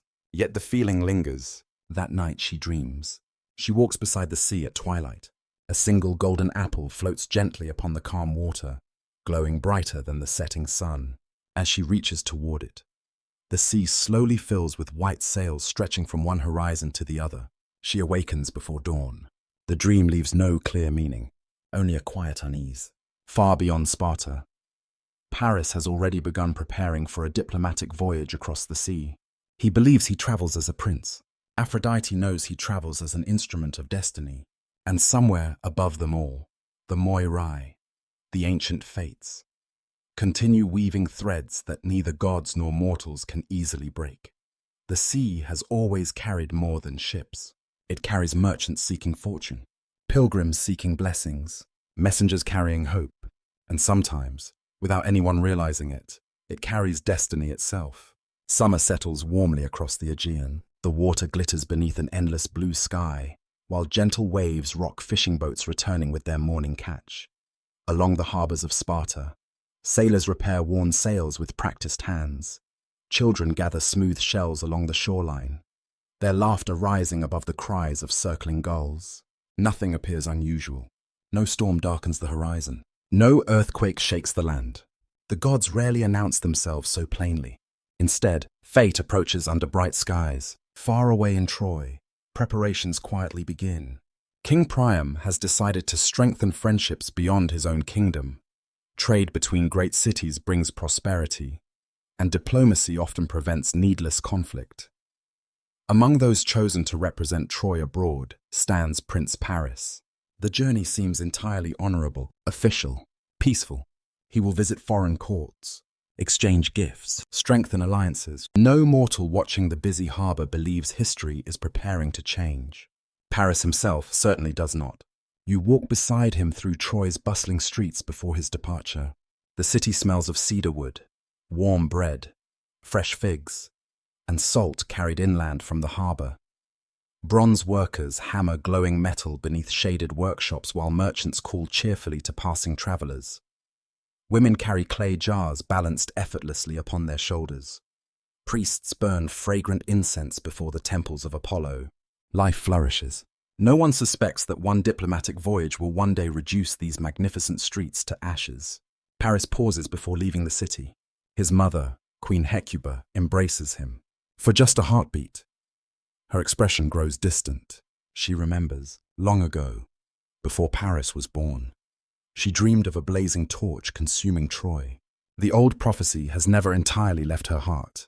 Years have softened its sharpest edges, yet some fears never disappear completely. Mothers always worry. She tells him with a gentle smile. Paris kisses her forehead. I will return soon. He believes every word.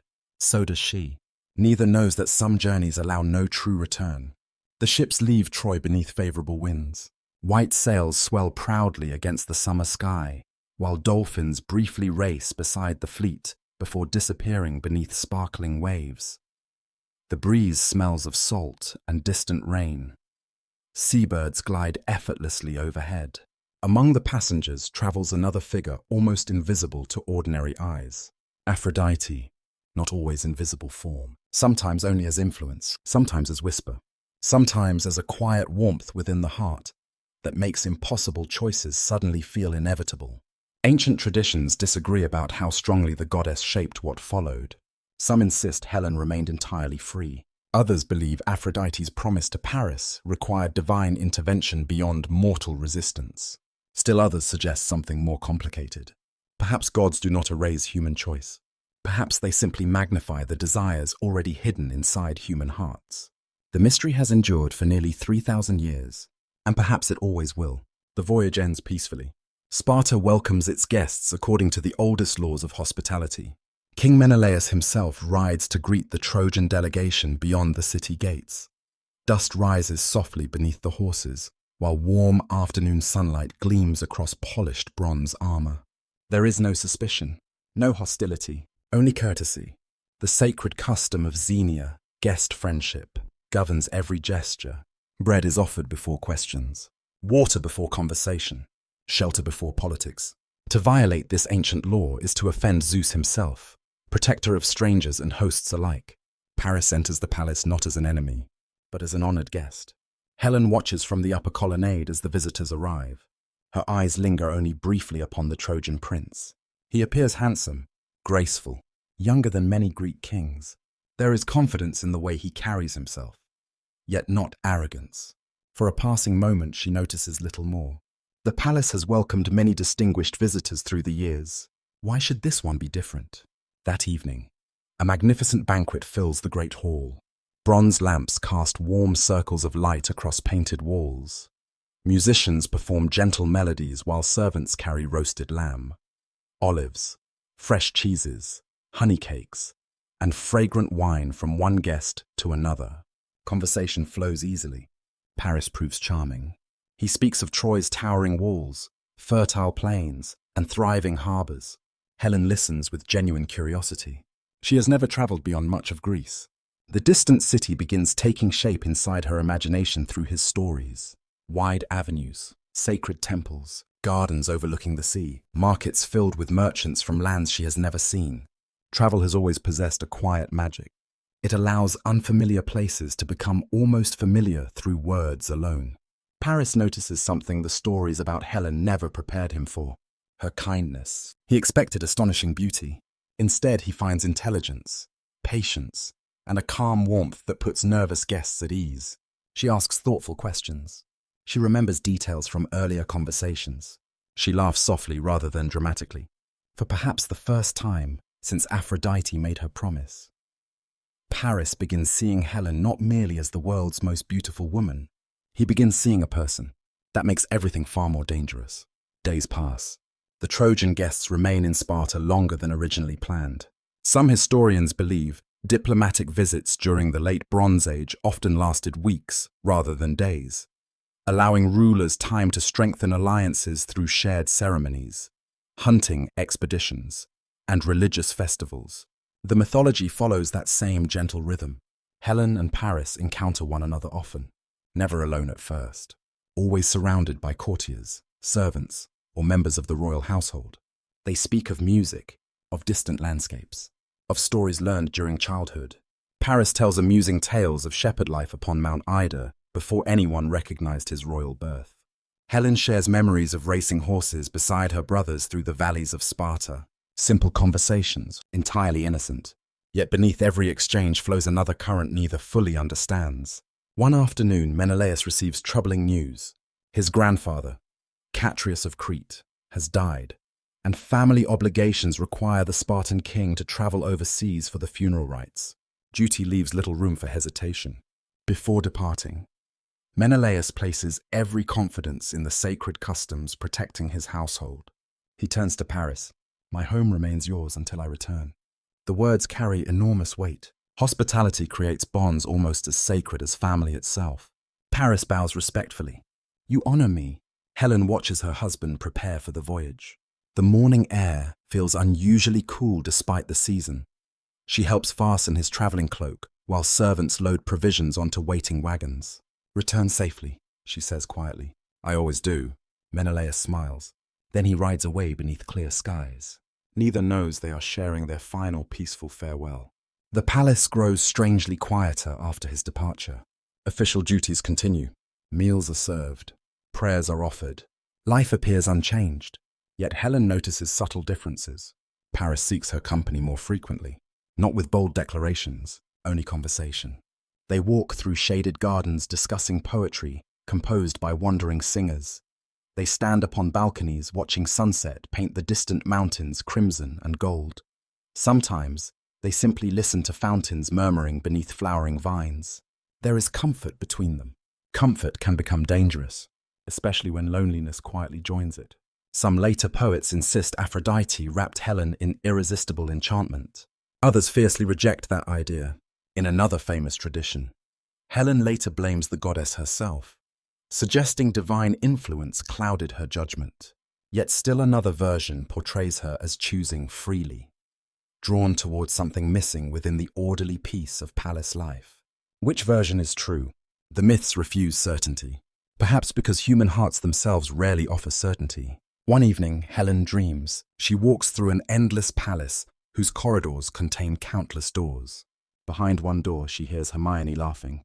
Behind another, she hears Menelaus calling her name across a distant shore.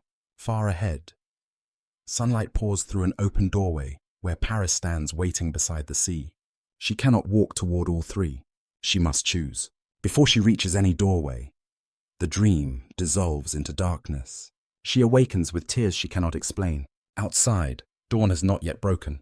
Only a single star remains above the eastern horizon. The old nurse who has cared for Helen since childhood notices the queen's troubled silence. "You dreamed." Helen nods. "Did the gods send it?" The nurse looks toward the fading stars. Sometimes dreams come from the gods. She pauses. And sometimes they come from the places inside ourselves that even the gods cannot fully silence. Helen carries those words with her throughout the day. Meanwhile, Aphrodite watches patiently. Promises made by immortals are never forgotten. The golden apple has already been awarded. The gift promised in return is drawing ever closer. No thunder announces the moment. No oracle cries out in warning. Only quiet footsteps echo through peaceful halls. And somewhere inside Helen's heart, questions she has never needed to ask before are beginning to awaken. Morning breaks with unusual stillness. The palace seems almost reluctant to awaken. No breeze stirs the olive branches outside Helen's chamber. The fountains murmur, as they always have. Yet somehow their music sounds more distant than before. Even the swallows circling above the rooftops glide without their usual cheerful cries. Some mornings feel ordinary. Others quietly divide an entire lifetime into before and after. Helen does not yet know which kind of morning this will become. She rises before sunrise, as she often does, and walks alone toward the small shrine overlooking the palace gardens. The cool marble beneath her bare feet still holds the night's gentle chill. The scent of incense lingers from yesterday's offerings, mingling with rosemary and blooming jasmine carried upon the first breath of dawn. She lights a small lamp before the image of Hera. The flame burns steadily. For several moments she says nothing. Then, almost as a whisper, she speaks. "Show me the right path." The silence that follows offers no clear answer. Ancient Greeks believed the gods often responded indirectly. A bird crossing the sky, the movement of sacred fire, an unexpected dream, or even the words of a passing stranger might contain hidden guidance. This morning, no unmistakable sign appears, or perhaps the sign is too subtle to recognize. As Helen leaves the shrine, she notices a white dove resting quietly upon the altar. When she steps closer, it suddenly flies toward the eastern sea, toward Troy. She watches until it disappears beyond the horizon. Later generations would remember such moments differently. Some would call them divine messages. Others would dismiss them as ordinary birds following ordinary instincts. History rarely allows certainty, only possibility. Meanwhile, Paris prepares for his own departure. His diplomatic visit has lasted longer than expected. His attendants quietly load gifts onto waiting wagons while sailors inspect the ships anchored in the harbour below. Everything appears ready for the voyage home. Everything except the prince himself. You find him standing beneath a cypress tree overlooking the valley. The early sunlight catches the dew upon the grass, making every blade sparkle like tiny pieces of silver. He does not appear triumphant. He appears troubled. Aphrodite's promise has become something more complicated than he imagined. He came seeking the most beautiful woman in the world. Instead, he found a queen, a mother, a wife, a woman whose kindness makes every decision more painful.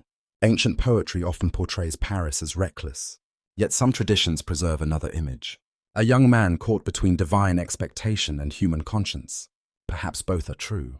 He knows what Aphrodite promised. He also knows what taking Helen away would mean. Kingdoms do not surrender queens without consequence. The old nurse notices Helen's growing silence. She has watched the princess become a queen. She has witnessed every season of Helen's life since infancy. Age grants a certain kind of wisdom. You carry too many thoughts today. Helen smiles faintly. Do they show? They always have. The older woman gently adjusts Helen's cloak. There are roads that look beautiful from far away. She pauses. But beauty is not always safety. Helen lowers her eyes. I know. Does she? Perhaps only partly. Because no one truly understands a choice until standing within it. That afternoon, Paris requests one final conversation before his departure. Not in secret, not hidden.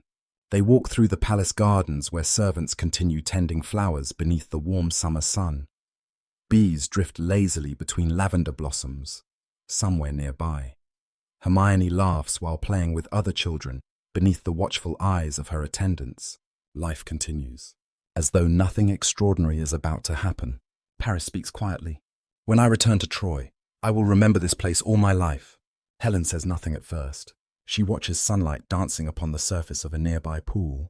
The world feels very large and very small, Paris answers. She understands. The sea separates kingdoms, yet somehow it has brought two lives unexpectedly together. Their conversation wanders through simple memories. The forests of Mount Ida, the rivers of Sparta, music, childhood, dreams. Neither speaks openly of love, neither speaks openly of departure. Some feelings remain too dangerous for ordinary words. The afternoon fades toward evening. Long shadows stretch across the gardens. A warm breeze finally arrives from the sea. With it comes the faint scent of salt. Helen closes her eyes. For one brief moment, she imagines another life. Not better, not worse, only different. A life where no kingdoms depend upon her. No prophecies surround her. No songs remember her name. Just an ordinary woman growing old beside peaceful waters. The vision disappears almost immediately. Destiny rarely offers ordinary lives to extraordinary people. That night, another dream comes. She stands upon a quiet shoreline. Two ships wait offshore. One bears the crimson banners of Sparta. The other flies the colors of Troy. Both captains extend a hand. The sea between them remains perfectly still. She steps forward. The water suddenly becomes a mirror. Looking down, she no longer sees her own reflection. Instead, she sees flames rising above distant towers. She awakens before dawn. Her heart beats faster than usual. Outside, thunder rolls faintly beyond the mountains. Though the sky above Sparta remains clear, the old priest often taught that thunder heard beneath cloudless skies deserved careful attention. Helen remembers this. So does the palace priest. He studies the heavens throughout the morning with unusual concern. The gods are speaking somewhere. Only that, nothing more. Sometimes warnings arrive without explanations. Before noon, Paris rides toward the harbour. His attendants follow. The road winds gently downhill through olive groves shimmering beneath bright sunlight. Helen watches from the palace terrace. This should be farewell. Nothing else. She has already returned to her chamber once. She has already decided not to follow. Then something changes. What exactly? The oldest myths disagree completely. One tradition says Aphrodite herself filled Helen's heart with irresistible longing. Another claims Paris simply invited her to see the ships before his departure. A different version insists Helen chose freely, believing love deserved greater loyalty than convention. Then comes perhaps the most surprising tradition of all. The poet Stesichorus later suggested Helen never left Sparta at all. According to his remarkable account, the gods created only a phantom, an image of Helen, while the real queen remained safely in Egypt throughout the war. Historians continue debating why this alternative myth appeared. Perhaps some Greeks found the traditional story too painful. Perhaps they wished to protect Helen's honor. Or perhaps mythology simply allowed many truths to exist beside one another. As you stand within this moment, certainty slips away. Only Helen knows what fills her heart. And even she may not fully understand. She walks slowly through the palace one final time. Her fingers brush against smooth stone columns warmed by countless summers. She pauses outside Hermione's room. The little girl sleeps peacefully after a morning of play. One small hand resting beneath her cheek. Helen kneels beside the bed. She gently kisses her daughter's forehead. No words, only tears. Whether she intends to return soon or senses a longer separation, the myths never reveal. But every mother recognizes the weight of that silent farewell. She rises. Outside, the sea breeze grows stronger. Gulls cry above the harbor. Ships strain gently against their moorings. Helen walks through the palace gates. No crowds gather. No trumpets sound. Destiny often enters history quietly. Paris waits beside the road. Their eyes meet. Neither smiles. There is too much uncertainty for joy. Together they continue toward the sea. Behind them, Sparta shines peacefully beneath the afternoon sun. Ahead lies the endless blue water leading toward Troy, leading toward glory, leading toward sorrow, leading toward 10 years of war. As Helen steps aboard the waiting ship, a sudden wind sweeps across the harbor with startling force. The sails fill instantly. Temple fires flicker. A flock of seabirds bursts upward all at once. Far inland, an old woman watching the horizon quietly whispers a prayer. She does not know why, only that her heart suddenly feels heavy. The ropes are released. Wood creaks softly. The ship begins moving away from shore. Helen stands at the stern. Sparta grows smaller with every passing moment. The palace becomes only a pale shape against distant hills. Then even that disappears. Behind her, one kingdom loses its queen. Ahead, another kingdom unknowingly welcomes the beginning of its greatest tragedy. Above them all, the gods remain silent. The choice has been made, whether by love, whether by destiny, whether by divine persuasion. No one will ever agree. But the sea carries Helen eastward just the same, and across Greece. The sacred oath sworn years before in Sparta is about to awaken. The sea voyage ends beneath a sky of flawless blue. For several days, favorable winds have carried the Trojan ship steadily eastward across calm waters. Waves rise and fall with gentle rhythm beneath the wooden hull. And at night, the stars seem so close that they almost touch the tops of the masts. Salt dries upon your skin. The ropes creak softly with every change of the tide. Helen spends much of the journey standing quietly at the stern. She watches the western horizon long after Sparta has vanished from sight. Nothing remains there now. Only sea, only memory. Some nights, she dreams that the coastline suddenly reappears, allowing her to return before anyone notices she ever left. She awakens each morning to the same endless water. Reality proves far less forgiving than dreams. One evening, a sunset stains the waves with deep shades of crimson and gold. Helen notices a flock of cranes flying south in perfect formation. The oldest sailor aboard lowers his eyes. Birds know when seasons change. He says nothing more. Yet Helen cannot shake the feeling that he is speaking about more than weather. By the time Troy finally rises above the horizon, dawn has just begun. At first you see only a faint line between sea and sky. Then towers emerge. Then walls. Then shining rooftops catching the first light of morning. Few cities in the ancient world inspire greater admiration. Built upon rising ground overlooking the broad plain, Troy seems almost to grow naturally from the earth itself. Massive stone walls surround the city like protective cliffs. Tall gates framed with polished timber welcome travelers arriving from every direction. Beyond them stretch temples crowned with gleaming bronze ornaments. elegant homes with shaded courtyards, and broad streets alive with merchants from lands far beyond Greece. The city appears prosperous, confident, almost eternal. You understand immediately why poets remembered it with such affection. No one builds something so magnificent expecting it to disappear. Trumpets announce the prince's return. Citizens gather along the streets. Children scatter flower petals before the approaching procession, while priests burn fragrant incense at the gates. Women wave bright woven cloths from balconies overlooking the road. The city welcomes Paris home. Only gradually do its people realize he has not returned alone. Whispers begin almost immediately. The Greek queen, the daughter of Zeus, the most beautiful woman alive. Curiosity spreads faster than the procession itself. Helen feels hundreds of eyes upon her. The feeling is painfully familiar. Since childhood, strangers have watched her before speaking to her. Yet today, their attention carries a different weight. She is no longer admired as their own princess. She is studied as a foreign queen, whose arrival no one fully understands. King Priam comes forward to greet them. Age has softened neither his dignity nor his kindness. His beard has grown silver, yet his eyes remain warm and thoughtful. He embraces Paris with genuine relief before turning toward Helen. For a long moment he simply looks at her, not with accusation, not with celebration, with quiet understanding. "You are welcome beneath my roof."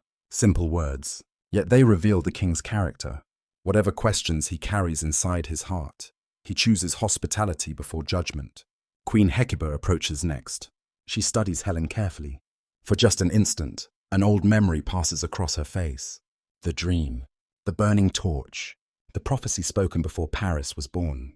She has spent years convincing herself the danger had passed. Now the forgotten fear quietly returns. Still, she offers Helen a respectful embrace. Ancient queens understand that dignity often matters most when certainty disappears. Helen enters Troy not as a prisoner, nor entirely as a guest. Something between the two.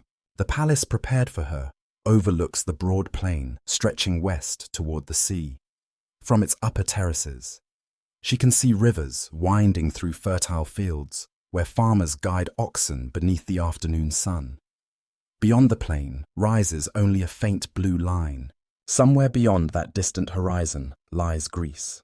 The distance feels immeasurable. That first evening, servants prepare an elaborate feast. Golden lamps illuminate painted walls where scenes of ancient victories cover polished plaster. Bronze bowls overflow with ripe grapes, figs, pomegranates, almonds, and fragrant bread still warm from the ovens. Musicians perform softly while dancers move gracefully across the great hall. Everything speaks of abundance. Everything speaks of welcome. Yet Helen scarcely tastes the food before her. Her thoughts drift westward, toward Hermione, toward Menelaus, toward the palace that now stands strangely empty. Paris notices. He waits until the musicians begin another melody before speaking quietly. "You are thinking of home," Helen answers honestly. Yes, there is no anger in her voice, only sadness. Paris lowers his eyes. "I cannot ask you to forget it." His words surprise her. Perhaps he understands more than she expected. Perhaps he finally begins understanding the true cost of Aphrodite's promise. Days become weeks. Helen slowly learns the rhythms of Trojan life. The city differs greatly from Sparta. Where Sparta values discipline, Troy celebrates elegance. Markets overflow with goods arriving from Egypt, Anatolia, Cyprus, and lands even farther east. Brightly dyed fabrics hang beside stalls selling carved ivory, polished amber, spices, perfumes, and finely worked silver. The streets smell of cedar, cinnamon, warm bread, and fresh fruit. Every language seems to mingle beneath the city gates.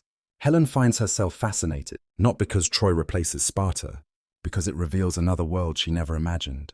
She visits the great temple of Apollo, where priests maintain sacred fires that have burned through countless generations. She walks through shaded gardens filled with flowering pomegranates, while fountains cool the afternoon air.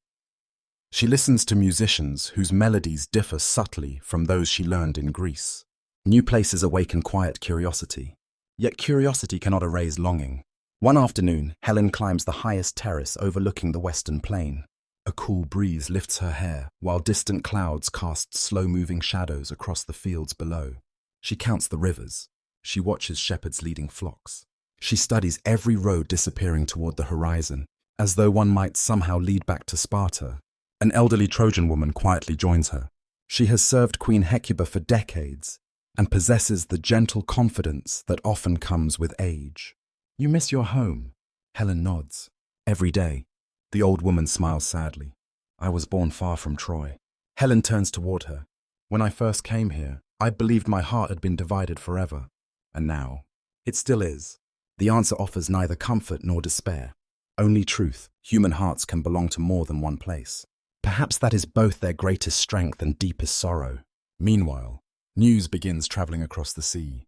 Messengers arrive breathless in Greek courts. The Queen of Sparta has vanished.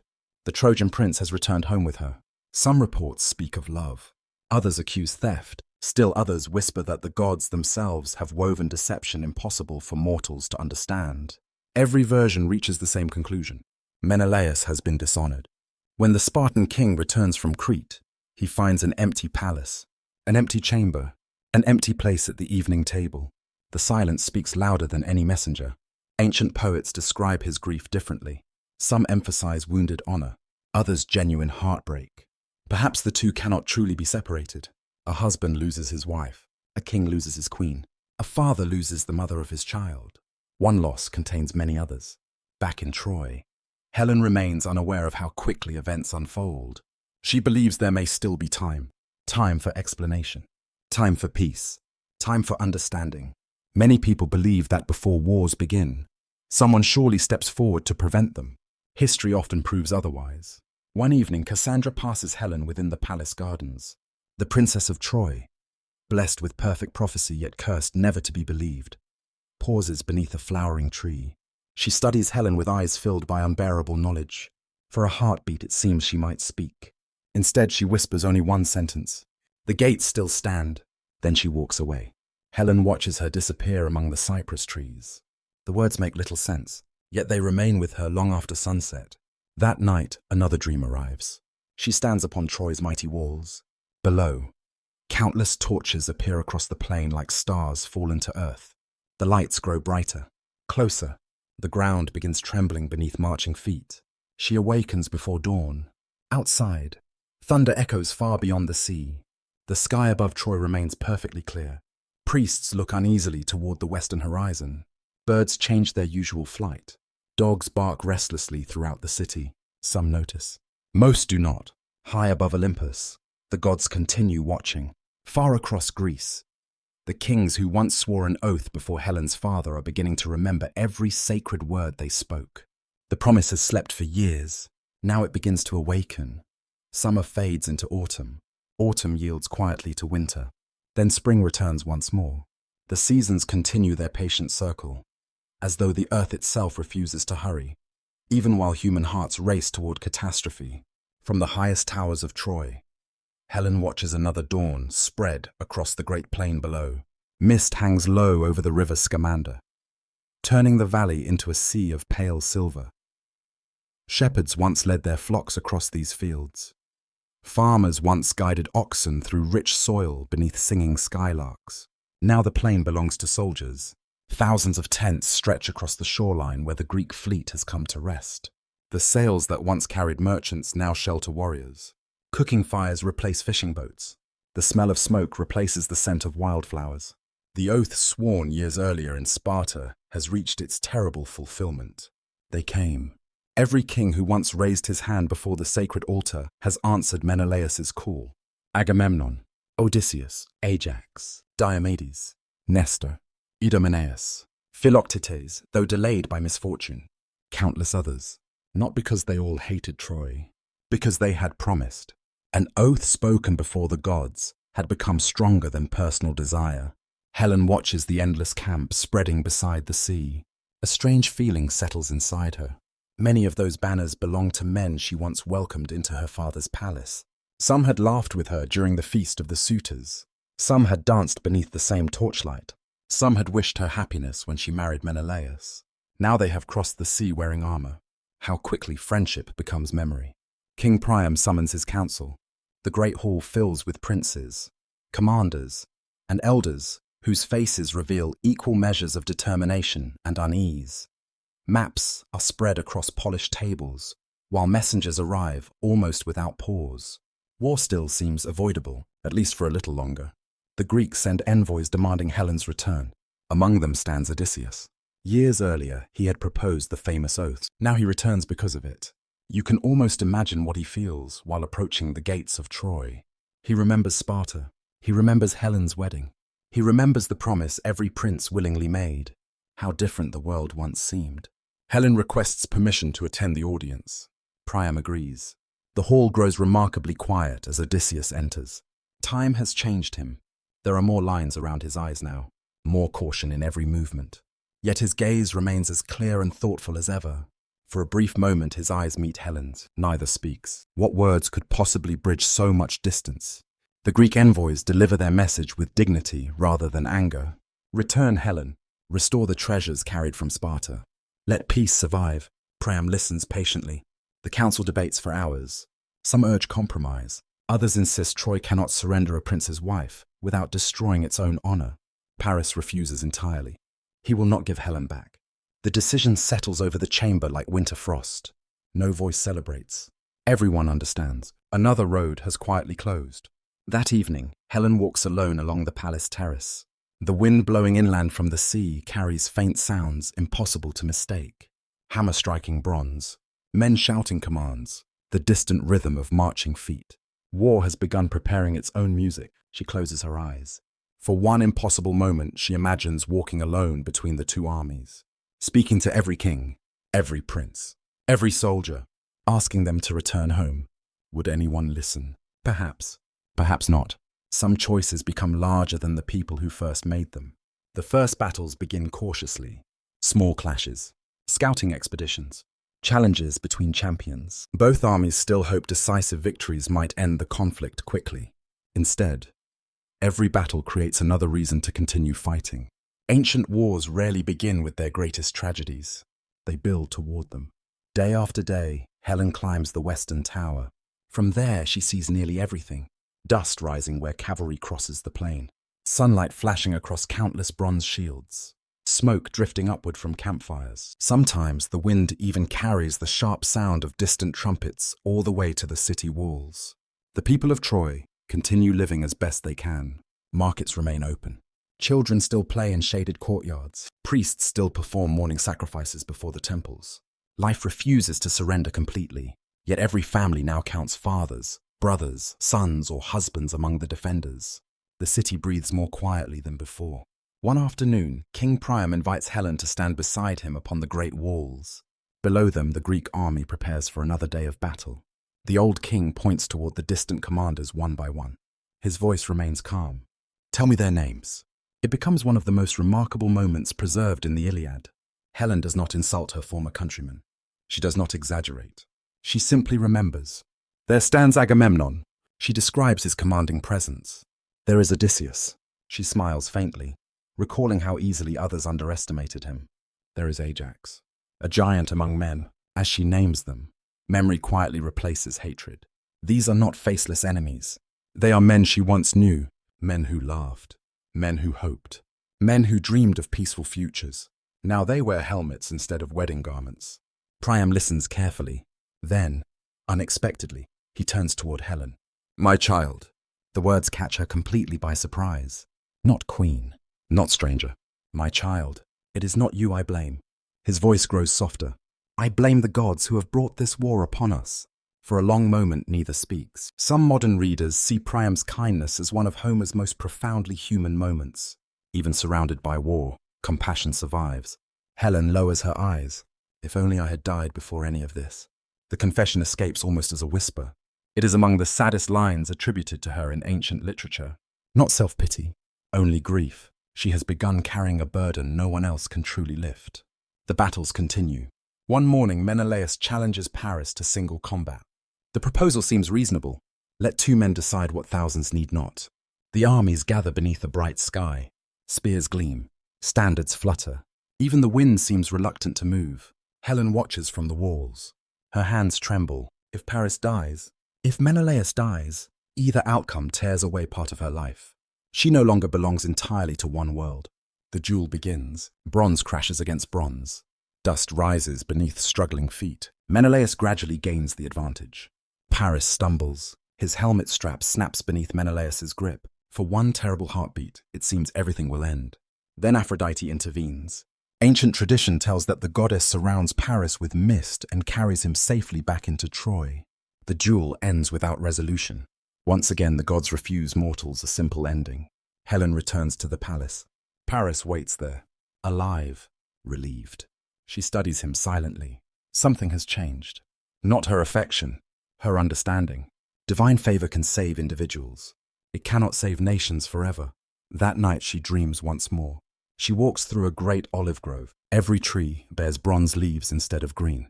As the wind begins blowing, the metal leaves fall one by one, striking the earth with the sound of swords. When she bends to gather them, they have become the helmets of fallen warriors. She awakens before sunrise.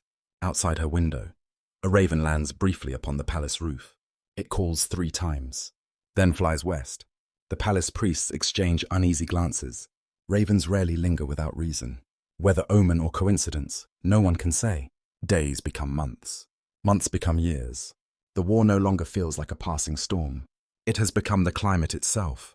Children born after the first landing have never known peace. Young soldiers become seasoned veterans. Grey hair begins appearing where none existed before. Helen watches it all from behind Troy's mighty walls. Each sunrise brings another battle. Each sunset brings fewer familiar faces. And still, somewhere beyond the camps and towers, destiny continues walking patiently toward heroes whose greatest victories will also become their final ones. The war teaches strange lessons. At first, every battle seems extraordinary. Every trumpet sounds urgent. Every clash of bronze echoes through the soul. But after years pass, even war begins to settle into a terrible routine. You wake before sunrise and hear the same distant horns. You smell the same smoke rising from the Greek camp. You watch the same long lines of soldiers marching toward another uncertain day. The people of Troy no longer ask whether there will be fighting. They ask only where. Helen has become part of the city's quiet rhythm. She walks each morning through the palace gardens, where roses continue blooming despite the armies beyond the walls. Gardeners still trim olive trees. Bees still gather pollen from lavender blossoms. The fountains still sing their gentle songs. Nature refuses to surrender to human sorrow. Sometimes Helen envies that simple certainty. She often visits the women weaving inside the palace. The great wooden looms stand in long sunlit chambers, their threads stretching from floor to ceiling like countless tiny paths of destiny. The steady sound of weaving fills the room. Thread crossing thread. Choice crossing choice. No woman says it aloud, yet everyone understands. Many of these woven garments will soon become funeral shrouds. The thought lingers quietly beneath every conversation. Among all the members of Priam's family, one person increasingly draws Helen's admiration. Hector, the eldest prince, the defender of Troy, the hope of an entire city. He moves through the palace with remarkable calm, despite carrying responsibilities that would crush most men. Servants greet him with genuine affection rather than fear. Children run toward him without hesitation. Elderly counselors trust his judgment. Even foreign visitors quickly sense his quiet dignity. Unlike Paris, Hector never seems eager for glory. He fights because he believes someone must, not because he enjoys war. One afternoon, Helen finds Hector standing upon the western wall, studying the Greek camp below. The afternoon sun hangs low over the plain, covering thousands of bronze helmets with warm golden light. Smoke rises from countless cooking fires while distant voices drift faintly across the wind. For several moments they stand together without speaking. Finally, Helen breaks the silence. I often wonder how different everything might have been. Hector does not immediately answer. The breeze lifts the crimson crest of his helmet resting beside him. So do I. His honesty surprises her. He could have blamed her. Many in Troy quietly do. Instead, he shares the burden. After another long silence, Hector speaks again. My brother chose with his heart. Helen lowers her eyes, and I walked beside him. Neither excuses the past. Neither can change it. That is what makes the conversation so painfully human. Ancient poets often describe Hector as the ideal hero, not because he never fears, because he continues despite fear. Helen begins seeing another truth. He also forgives more easily than most men. That evening, Hector returns home to Andromache and their little son, Astyanax. You quietly follow at a respectful distance. Their home stands within the palace complex, warmed by evening light filtering through open windows. The smell of fresh bread fills the rooms while olive oil lamps flicker softly against painted walls. Astyanax laughs as soon as he sees his father. The child stretches both arms upward. Hector removes his heavy bronze helmet before lifting him. The famous horsehair crest had frightened the little boy. Without it, the warrior becomes simply a father. Helen watches from the doorway. A strange ache fills her heart. She remembers Hermione. How tall must her daughter be now? Does she still laugh the same way? Has she begun asking where her mother has gone? No messenger ever brings such answers. Distance grows crueler with every passing year. Later that night, Helen dreams of Hermione. The child runs through an olive grove carrying a garland of white flowers. Helen calls her name. Hermione turns and smiles. But before mother and daughter can reach one another, the grove slowly fills with mist. When the mist finally clears, the child has vanished. Helen awakens with tears already upon her face. Outside, dawn has not yet arrived. Only the sacred fire burning inside the palace temple offers any light. She walks there alone. The stone floor feels cold beneath her feet. The priest has not yet begun the morning rituals. Only the quiet flame keeps watch. Helen kneels, not asking for victory, not asking for escape, only asking that those she loves might somehow survive. Ancient prayers often sounded remarkably simple. The heart usually speaks most honestly when it abandons grand words. As the years continue, the difference between Paris and Hector becomes increasingly clear. Paris remains charming, graceful, quick to smile. He still believes the gods favor him. Sometimes they do. Aphrodite continues protecting him in moments of greatest danger. Yet Helen notices something missing. He rarely carries the weight of others. Hector carries it every hour. You see the exhaustion hidden beneath his steady voice. Each morning he visits the city's gates before sunrise. Each evening he returns long after darkness has fallen. Every family whose son has died becomes another sorrow he quietly accepts. Every victory costs friends. Every defeat costs hope. Still he continues. One afternoon Cassandra appears beside Helen once again.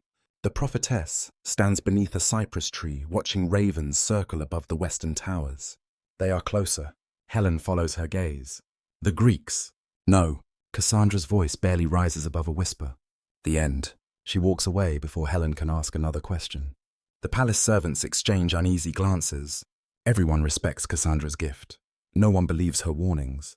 It is perhaps the cruelest fate among all the tragedies of Troy. To know the future perfectly. To change none of it. That same evening, strange signs appear across the city. A sudden wind extinguishes several temple lamps without disturbing any nearby flames. Dogs howl throughout the night. A shooting star crosses the heavens above Mount Ida before disappearing behind dark clouds. The priests perform additional sacrifices at dawn. The omens refuse clear interpretation. Some see hope, others fear disaster. War teaches people to search desperately for meaning. Sometimes none can be found. The greatest sorrow arrives quietly. A messenger reaches the palace before sunrise. Another group of Trojan soldiers has fallen during a night attack. Hector listens without interruption. He thanks the messenger, then dismisses everyone else. Only after the hall empties does he allow himself one slow, weary breath. Helen sees it. She realizes something profound. Heroes do not become strong because they avoid grief. They become strong because grief never allows them to rest. Later, as sunset paints the sky with deep shades of amber and crimson, Helen joins Priam upon the city walls. The old king leans heavily upon the smooth stone battlements. His beard has grown whiter since the war began. His shoulders seem slightly lower. Years of sorrow leave marks no armor can prevent. Do you think they will remember us kindly? He asks. Helen considers the question. I do not know. Priam smiles sadly. Neither do I. They watch the plain together. Tiny fires flicker throughout the Greek camp, like stars scattered across the earth. Somewhere among those lights sits Menelaus. Somewhere Odysseus. Somewhere Ajax. Perhaps they, too, are watching Troy beneath the evening sky. Perhaps they wonder how different everything might have been. Night settles softly across the city. The moon rises above the eastern hills. Cool air carries the scent of pine and distant sea salt through the quiet streets. Inside the palace, Hector embraces Andromache, and kisses Astyanax before preparing for another day of battle. Helen watches the family disappear into the lamplight. A strange certainty settles inside her heart. She does not know when. She does not know how. But she feels, with painful clarity, that the gentlest soul defending Troy will soon be asked to make its greatest sacrifice. Far beyond the walls, destiny has already begun walking toward Hector. And this time, not even the gods seem willing to stand in its way. 10 years. It is easy to speak the number, much harder to live it. A decade is long enough for children to become young adults, long enough for black hair to gather threads of silver, long enough for memories to soften around the edges until you begin wondering whether certain moments truly happened or whether your heart has quietly reshaped them. Helen has now lived within Troy almost as long as she once lived as Menelaus' queen. That realization troubles her more than she wishes to admit. She wakes before dawn as she always has. The palace is still wrapped in silence. Oil lamps burn low inside long corridors, their flames barely moving in the cool morning air. Outside, the city sleeps beneath a sky crowded with fading stars. She walks alone toward the highest terrace. This has become her habit. From there she can see both worlds that have claimed her. Behind her rises Troy, proud and weary. Before her stretches the plain where the Greek camp still clings stubbornly to the shoreline. Neither side has won. Neither side has surrendered. The war itself seems unwilling to end. The morning mist hides much of the battlefield. Only the tallest standards emerge above the pale veil, like lonely trees standing in a silent sea. Somewhere beyond the fog, soldiers are already waking. Fires are being stirred back to life. Bread is baking over small coals. Armor is being fastened with practiced hands. Thousands of ordinary mornings, all leading toward extraordinary sorrow. Helen often wonders whether the men below still remember why they began fighting. Do the youngest warriors know her face? Many were children when the first ships arrived. Some had not even been born. Now they carry spears because older generations made promises they never heard spoken. War has become inheritance. That thought lingers with her throughout the day. Inside the palace, life continues with quiet determination. Women spin wool. Servants prepare meals. Children chase one another through shaded courtyards whenever laughter briefly overcomes fear. Even now, weddings still take place. Babies are still born. Old men still tell stories beneath the evening stars. Life never waits for history to finish. One afternoon, Helen joins Andromache in the weaving hall. Sunlight pours through high windows, illuminating tiny threads of dust drifting lazily through the warm air. The scent of freshly washed wool fills the room, while wooden looms creak gently beneath careful hands. The women work mostly in silence, after many years together. Silence no longer feels uncomfortable. At last Andromache speaks. "My son asked me something yesterday." Helen looks up. He wanted to know what peace feels like. The weaving stops. Not because anyone chooses to stop, because every hand simply becomes still. Astyanax has spent nearly his entire life inside a city at war. He has heard swords before songs, trumpets before festivals, warnings before celebrations.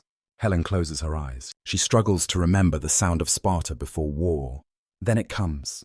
The splash of the Euripides river against smooth stones, Hermione laughing beneath olive trees, Menelaus calling horses across open fields.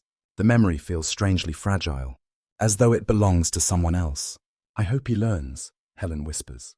So do I. Neither woman knows that the child will never receive that gift. The seasons continue turning. Summer heat settles heavily upon the city. The stone streets grow almost too warm to touch by midday. Cicadas sing endlessly from cypress trees, while the smell of sun-baked earth rises through every open courtyard. Then autumn arrives. Leaves gather along the palace steps. Migrating birds cross the sky in long, graceful lines. Helen always watches them. Birds possess something no kingdom can command: freedom. She envies them more each year. Ancient traditions tell that during these long years the gods did not entirely abandon the battlefield. Apollo protected Troy. Athena favored many Greek heroes. Poseidon watched with ancient resentment. Ares delighted in conflict itself. Yet divine loyalties shifted like changing winds. Victories won one week vanished the next. Priests throughout the city searched constantly for meaning. One evening, unusual flames rise from the altar of Apollo. Instead of climbing straight upward, they bend sharply toward the western gates, although no wind can be felt. The temple attendants exchange anxious glances. An elderly priest quietly studies the fire before speaking. The god is pointing. But toward what? No one answers. The omen remains unresolved. Helen hears about it later that evening. She has learned never to dismiss such stories. Not because every sign predicts the future, because every sign reminds people how little they truly understand. That night, another dream comes. She walks through Troy carrying a single oil lamp. Every house stands empty. Every doorway remains open. Only the sound of the wind accompanies her footsteps. Ahead, she sees Hector waiting beside the Scaean gate. He smiles warmly. Then, without speaking, he blows gently across the lamp. The flame disappears. Helen awakens instantly. For several moments, she cannot breathe. Outside her window, the first raven she has seen in weeks lands upon the palace roof. It remains there until sunrise. Across the city, Cassandra begins shouting before dawn. Servants hear her voice echoing through the palace. She speaks of blood, of fire, of a hero approaching whom no ordinary man can stop. No one believes her. Some pity her. Others quietly avoid her. Helen alone listens from her chamber, unable to shake the feeling that every prophecy grows heavier with time. The palace itself has changed during these 10 long years. Fresh paint has faded from many walls. Marble steps bear deeper marks from countless sandals, hurrying toward councils of war. Young servants have become experienced household stewards. Children once carried in their mother's arms now help prepare meals for wounded soldiers. Time leaves fingerprints everywhere. Even upon stone, Priam has grown visibly older. His once powerful voice sometimes falters after long meetings. He walks more slowly through the palace gardens, often pausing beside fountains where he once strode without effort. Yet he continues greeting every grieving family personally. Helen admires him more each year. Kings often command armies. Few willingly share the sorrow of every household. Paris has changed as well. The youthful confidence that first brought him to Sparta has softened into something quieter. War has stripped away many illusions. He still loves Helen. Of that she has no doubt. But love has become burdened by consequences impossible to ignore. One evening they stand together upon the western terrace. The sun sinks behind the Greek camp, filling the sky with copper and crimson. Paris speaks almost to himself. I sometimes wonder what our lives would have been if I had never crossed the sea. Helen answers after a long silence. I wonder every day. No accusation, only truth. Sometimes truth hurts more because no one argues against it. Far below, a funeral procession moves slowly through Troy. A young soldier has fallen. His mother walks behind the bier carrying a small olive branch. No music accompanies them, only footsteps. Helen watches until they disappear among the narrow streets. How many mothers have made that same journey now?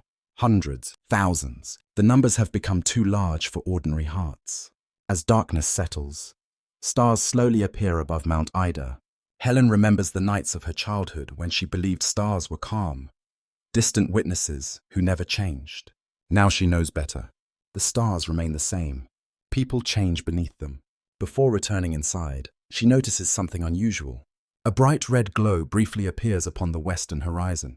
Not sunset, not campfires, lightning flickering silently beyond distant clouds. The old palace astronomer studies it carefully. Dry lightning, one servant says. The old man shakes his head. There are no clouds. He says nothing else. Some mysteries are best left unnamed, far across the battlefield. Another man also studies the darkening sky. His name is Achilles. For many years he has remained absent from battle, consumed by wounded pride after quarreling with Agamemnon. But fate has begun drawing him back. The greatest warrior among the Greeks is about to return, and Helen feels, without knowing why, that the long years of waiting are finally coming to an end. The war has lingered like a slow-burning fire. Soon it will become an inferno. The change begins almost too quietly to notice. For years the war has flowed like the tides, advancing and retreating without ever reaching its final shore. Every victory has been answered by another defeat. Every celebration has been followed by mourning. Then, suddenly, everything begins happening at once. The first blow falls when Hector leaves the city one final time. The morning air is unusually cool, carrying the scent of pine from the distant slopes of Mount Ida. A pale mist lingers across the plain, softening the outlines of shields and spears waiting below the walls. Helen watches him prepare.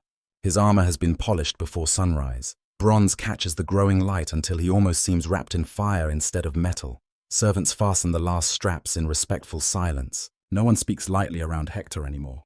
Too many hopes now rest upon one man. Before departing, he embraces Andromache. Then he kneels before Astyanax. The little boy reaches toward his father's face without fear. Years have taught him that beneath the bronze lives only the gentle man who lifts him into the air and carries him through palace gardens. Helen cannot bear to watch for long. She turns away. Yet she already senses that this farewell differs from all the others. Some goodbyes announce themselves before the heart fully understands. Later, word reaches the palace. Achilles has returned. The greatest warrior of Greece once again walks the battlefield. His closest companion, Patroclus, has fallen wearing Achilles' armor, and grief has transformed sorrow into unstoppable fury. Even inside Troy, the news spreads with astonishing speed. Servants whisper in corridors. Merchants pause in the marketplace. Priests quietly add fresh offerings before the temples. Every citizen understands what Achilles' return may mean. Even Paris grows silent. By midday, the battle has become visible from the city walls. Dust rises across the plain in enormous clouds. The clash of bronze echoes like distant thunder, while wounded horses gallop riderless between struggling formations. Helen stands beside Priam. Neither speaks. They simply watch. Time seems strangely distorted. Minutes feel like hours. Then the gates open. Not for triumph, for grief. Trojan soldiers carry Hector's body home. The city falls into silence. Not ordinary silence, the kind that follows when an entire people suddenly lose the future they imagined. Helen feels her knees weaken. She grips the cold stone of the battlements to steady herself. The procession moves slowly toward the palace. Women begin weeping before they even recognize whose body rests beneath the cloak. When Andromache sees her husband, her cry carries across the entire city. No poet has ever needed to exaggerate that moment. Some sorrows already contain enough truth. The funeral lasts many days. Sacred fires burn continuously. The scent of cedar and incense fills the air, while priests recite ancient prayers older than Troy itself. Helen joins the mourners. She places flowers beside Hector's bier. For a long while she cannot speak. At last, only one sentence comes. You deserved a peaceful world. Nothing more. Nothing else seems worthy. King Priam grows visibly older after Hector's death. His shoulders bend beneath invisible weight. Yet when Achilles later returns Hector's body with unexpected compassion, the old king discovers that even enemies sometimes preserve humanity amid unimaginable suffering.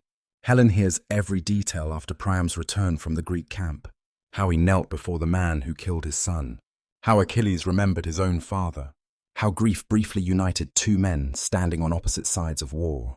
The story remains with her, perhaps because it reminds her that kindness never disappears completely, even during history's darkest hours.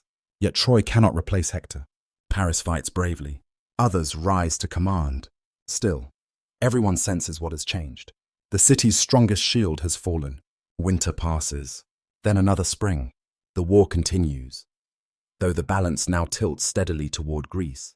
One by one, Troy's greatest defenders disappear. Some die in battle, others from wounds, others from simple exhaustion after years of relentless struggle. Helen notices empty places at every feast. Empty chairs, empty voices, empty laughter. The palace feels larger because so many familiar footsteps have vanished. Then comes something unexpected. One morning, the Western watchmen sound no alarm. No battle lines form across the plain. No Greek trumpets echo through the valley. The camp appears strangely quiet. Helen climbs the highest tower. Smoke no longer rises from thousands of cooking fires. Many tents have disappeared. The shoreline itself looks almost deserted. Excitement spreads quickly through Troy. They have gone, at last, after 10 years. The rumors race through every street before anyone confirms them. Citizens climb the walls. Children point toward the empty beaches. Even cautious elders allow themselves cautious smiles. Could the impossible truly have happened? Scouts leave the city. They return before sunset. The Greek camp stands abandoned. Only ashes, broken wagons, scattered supplies, and something else. A gigantic wooden horse. Its towering shape stands upon the plain where countless battles have been fought. Even from the walls it appears enormous, built from heavy timbers with remarkable craftsmanship. The horse gleams warmly beneath the afternoon sun. No one has ever seen anything like it. Crowds pour through the gates. For the first time in years, the people of Troy walk freely across the battlefield. Helen follows more slowly. The grass beneath her sandals grows between abandoned spear shafts and broken shields, long surrendered to rust. The silence feels almost unnatural. Where thousands of men once shouted, only the wind now speaks. She reaches the horse just as priests begin examining it. Some call it an offering to Athena.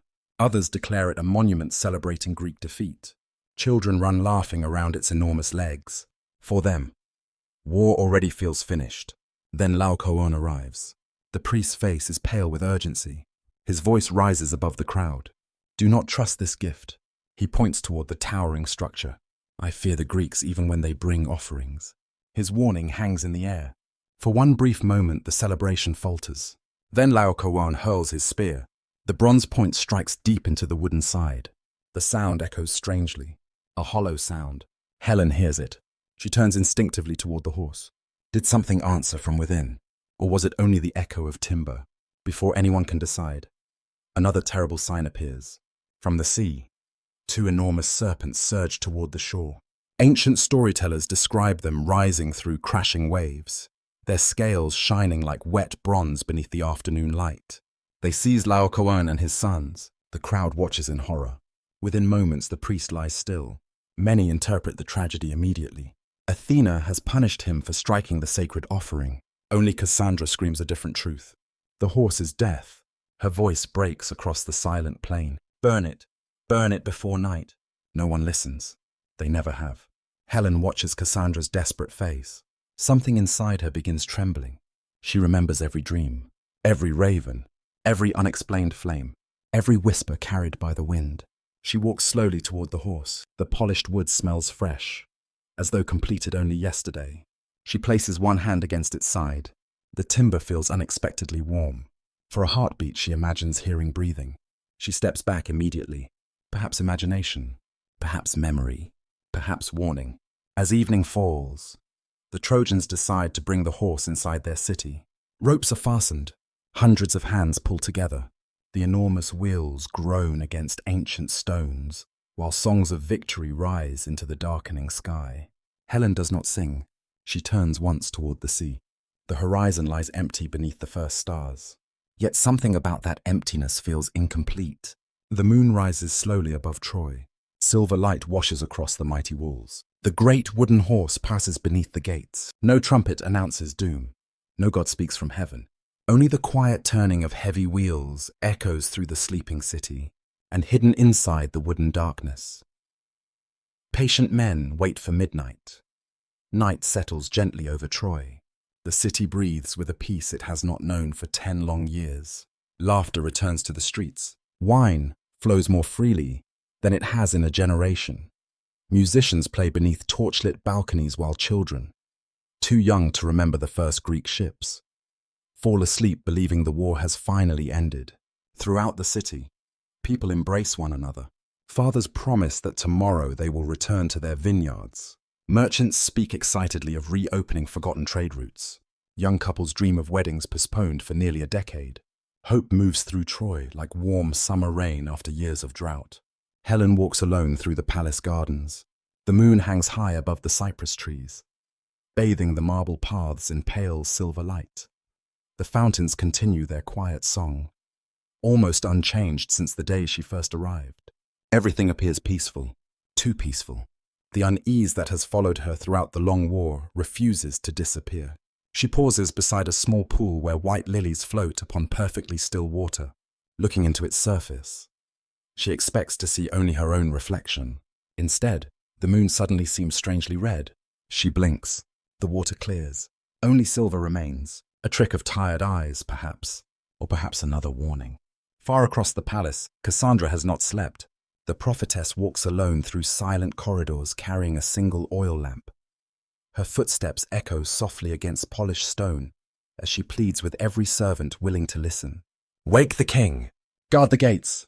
Do not leave the horse inside the city. Her voice grows increasingly desperate. Doors quietly close, eyes lower. Some pity her, others gently guide her away. The oldest curse upon Cassandra remains stronger than truth itself.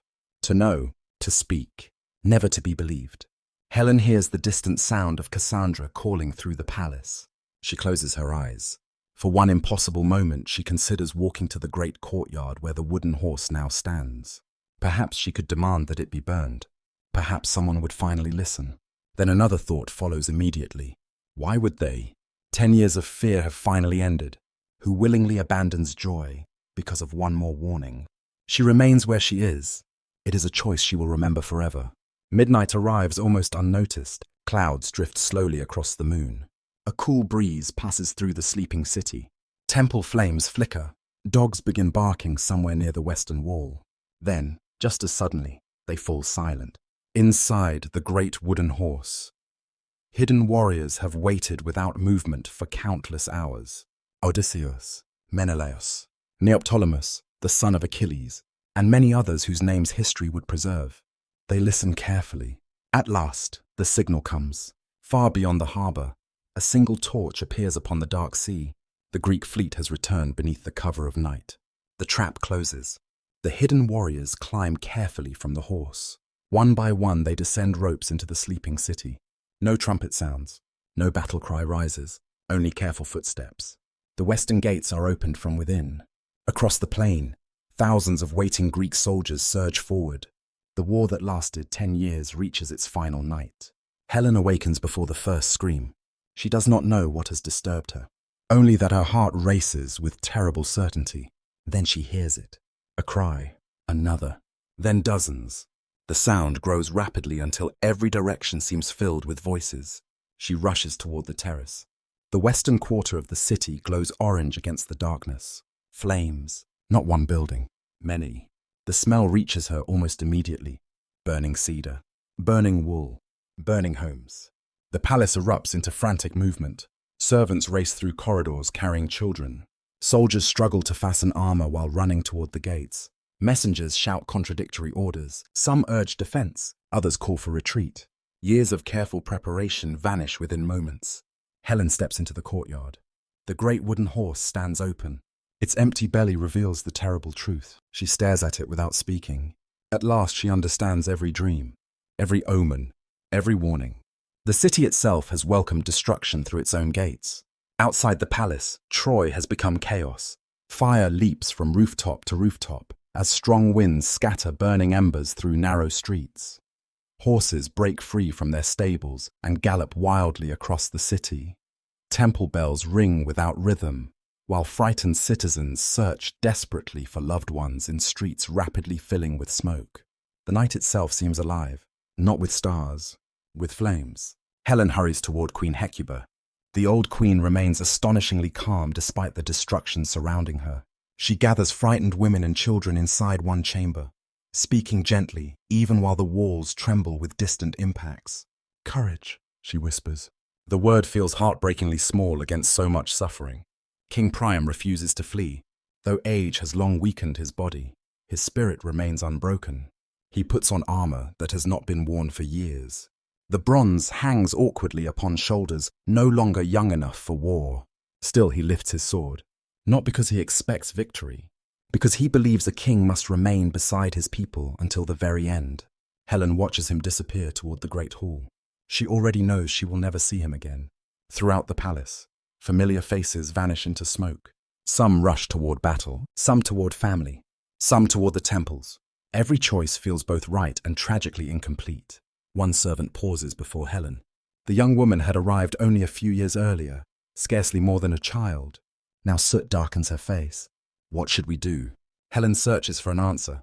None comes. There are moments when wisdom itself falls silent. "Stay together," she finally says. It is all she can offer. Across the city, Menelaus fights his way toward the palace. 10 years. 10 years of grief. 10 years of anger. 10 years of imagining this single night. Ancient storytellers disagree about what filled his heart.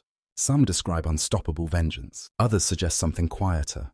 A man searching not only for justice, but for the woman he once loved. Perhaps both can exist together. Meanwhile, Helen moves through corridors she has walked for a decade. The painted walls are blackened with smoke. Burning beams collapse behind her. The air grows almost impossible to breathe. She reaches the western balcony overlooking the city. The sight before her steals every remaining word. Troy burns. The great temples glow like enormous lanterns before collapsing into showers of sparks. Tower after tower disappears behind rolling clouds of smoke.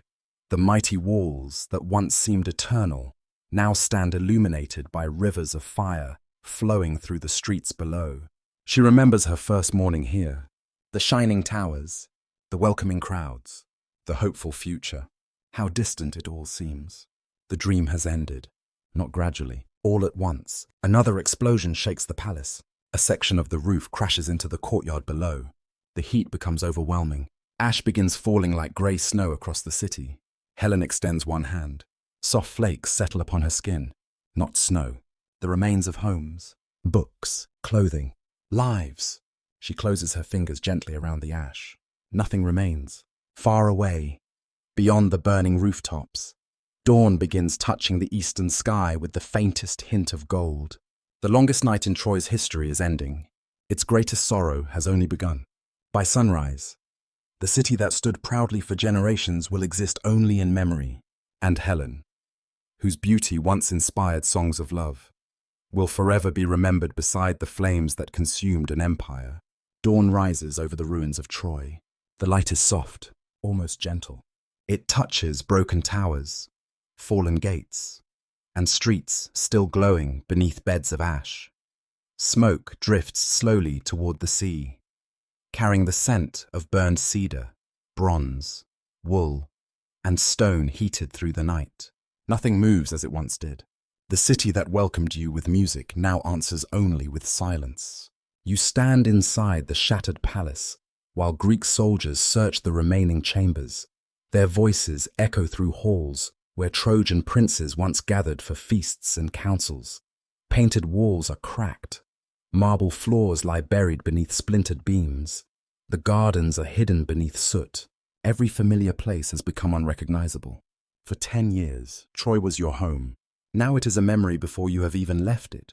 You hear footsteps approaching through the smoke. Slow, heavy, certain.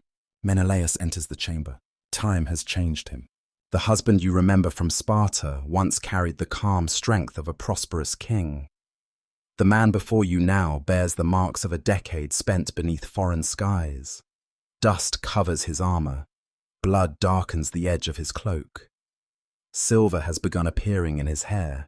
For one long moment, neither of you speaks. Ancient poets imagined this meeting in many ways. Some said Menelaus raised his sword, determined to punish you for every Greek life lost before Troy. Then he saw your face, and anger abandoned him. Others believed he never truly intended to kill you. A few traditions described your reunion as almost immediate, as though 10 years of separation dissolved beneath the power of an older love. No version can fully explain what passes between you. You see the man you left behind. He sees the woman for whom an army crossed the sea, yet neither of you is the same. Behind him, Troy continues burning. Behind you, years of grief wait without words. Menelaus lowers his weapon. Whether because of love, memory, divine influence, or exhaustion, no storyteller can say with certainty. He speaks your name, only your name. Helen. It sounds unfamiliar after so many years spoken in Trojan halls. You try to answer. Your voice fails. Perhaps no apology could be large enough. Perhaps no explanation could contain everything that happened. Paris is dead. Hector is dead. Priam is dead. Thousands of Greek and Trojan warriors lie beneath foreign earth. What words can stand among so many graves? Menelaus removes his cloak and places it around your shoulders. The gesture is simple, almost ordinary. That makes it more painful. Once, long ago, he performed the same kindness during a winter evening in Sparta. For a heartbeat, 2 times touch, the peaceful past, the ruined present. You leave the palace beside him. The streets are crowded with survivors and soldiers. Trojan women cling to children, while Greek commanders divide prisoners. Treasure, weapons, and sacred objects taken from the temples. Victory has not made the Greeks joyful. You notice this immediately. Many stare at the ruins with hollow expressions. They came as young men. Some return with white in their beards.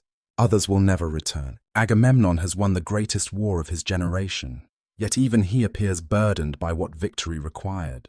Odysseus moves quietly among the commanders. His eyes find yours briefly. You remember the clever young prince who once stood in your father's palace and proposed the oath that gathered Greece. Now he looks older than 10 years should allow. Neither of you speaks. There is no need. The oath succeeded. That does not mean it saved anyone. Before leaving Troy, you search the surviving chambers for Hecuba. You find the old queen near the ruins of a temple, surrounded by women whose lives have been broken in a single night. Her face holds no tears. Grief has carried her beyond them. When she sees you, silence passes between you. She once welcomed you beneath her roof. She once called you family. Now her sons are gone. Her husband is dead, and her city lies beneath smoke. You approach slowly. I am sorry.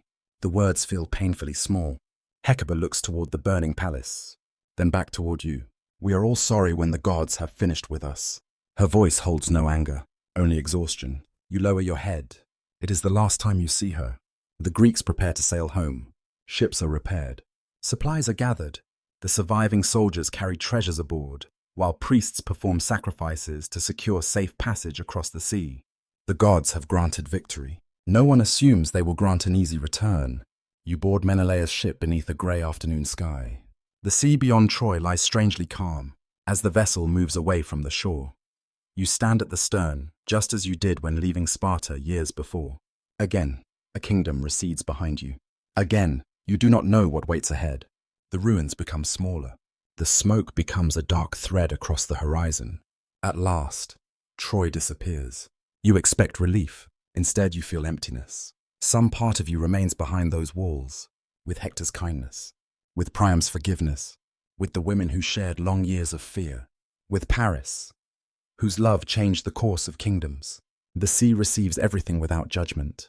For a while, the winds remain favorable. Menelaus speaks gently but rarely. You share meals beneath the open sky. You sleep in separate corners of the ship. Sometimes you catch him watching you, as though searching for the woman he remembers. You do the same. Neither finds exactly what was lost. Then the weather changes. Dark clouds gather without warning. Thunder rolls across the horizon. Waves rise beneath the fleet, scattering ships in every direction. Sailors shout over the wind while ropes snap and oars vanish beneath black water. The voyage home becomes another trial. Ancient tradition tells that the gods remained angry over crimes committed during Troy's destruction. Temples had been violated, sacred places dishonored. Cassandra herself had been dragged from Athena's sanctuary. Victory had crossed lines even war should not cross. Now the sea demands payment. For years, you and Menelaus wander. You reach Cyprus, Phoenicia, Egypt, perhaps even lands beyond the maps known to most Greeks. Each shore becomes another temporary home. Each departure postpones Sparta. In Egypt, you encounter a strange reflection of your own legend. Some traditions claim this is where the true Helen had remained all along, protected by the gods, while only a phantom traveled to Troy. You hear priests speak of doubles, shadows, and divine images. The story unsettles you. What would it mean if another Helen had lived your life? What would it mean if the woman blamed for the war had never entered Troy? You stand one evening beside the Nile while reeds whisper beneath a violet sky. The river moves slowly toward the sea. You look into the dark water. For a moment, your reflection appears divided by ripples. Two faces, then one. Perhaps this is only moonlight. Perhaps it is a sign. You dream that night of standing between two women who share your face. One wears Spartan white, the other Trojan red. You ask which one is real. They answer together. Both. You awaken before dawn. The dream remains with you for years. At last, after long wandering, the winds turn north. The familiar coast of Greece appears. Your heart beats faster as the ship passes headlands you once knew by name. Mountains rise from the morning mist. Olive groves cover the slopes. The scent of thyme and dry earth drifts across the water. Sparta waits inland. When you finally reach the palace, everything appears smaller than memory. The columns, the courtyards, the garden paths where Hermione once played. Servants gather in silence as you enter. Some recognize you immediately. Others know you only from stories. Then a young woman steps forward. Hermione, no longer a child. Years have shaped her into someone you scarcely know. She studies your face.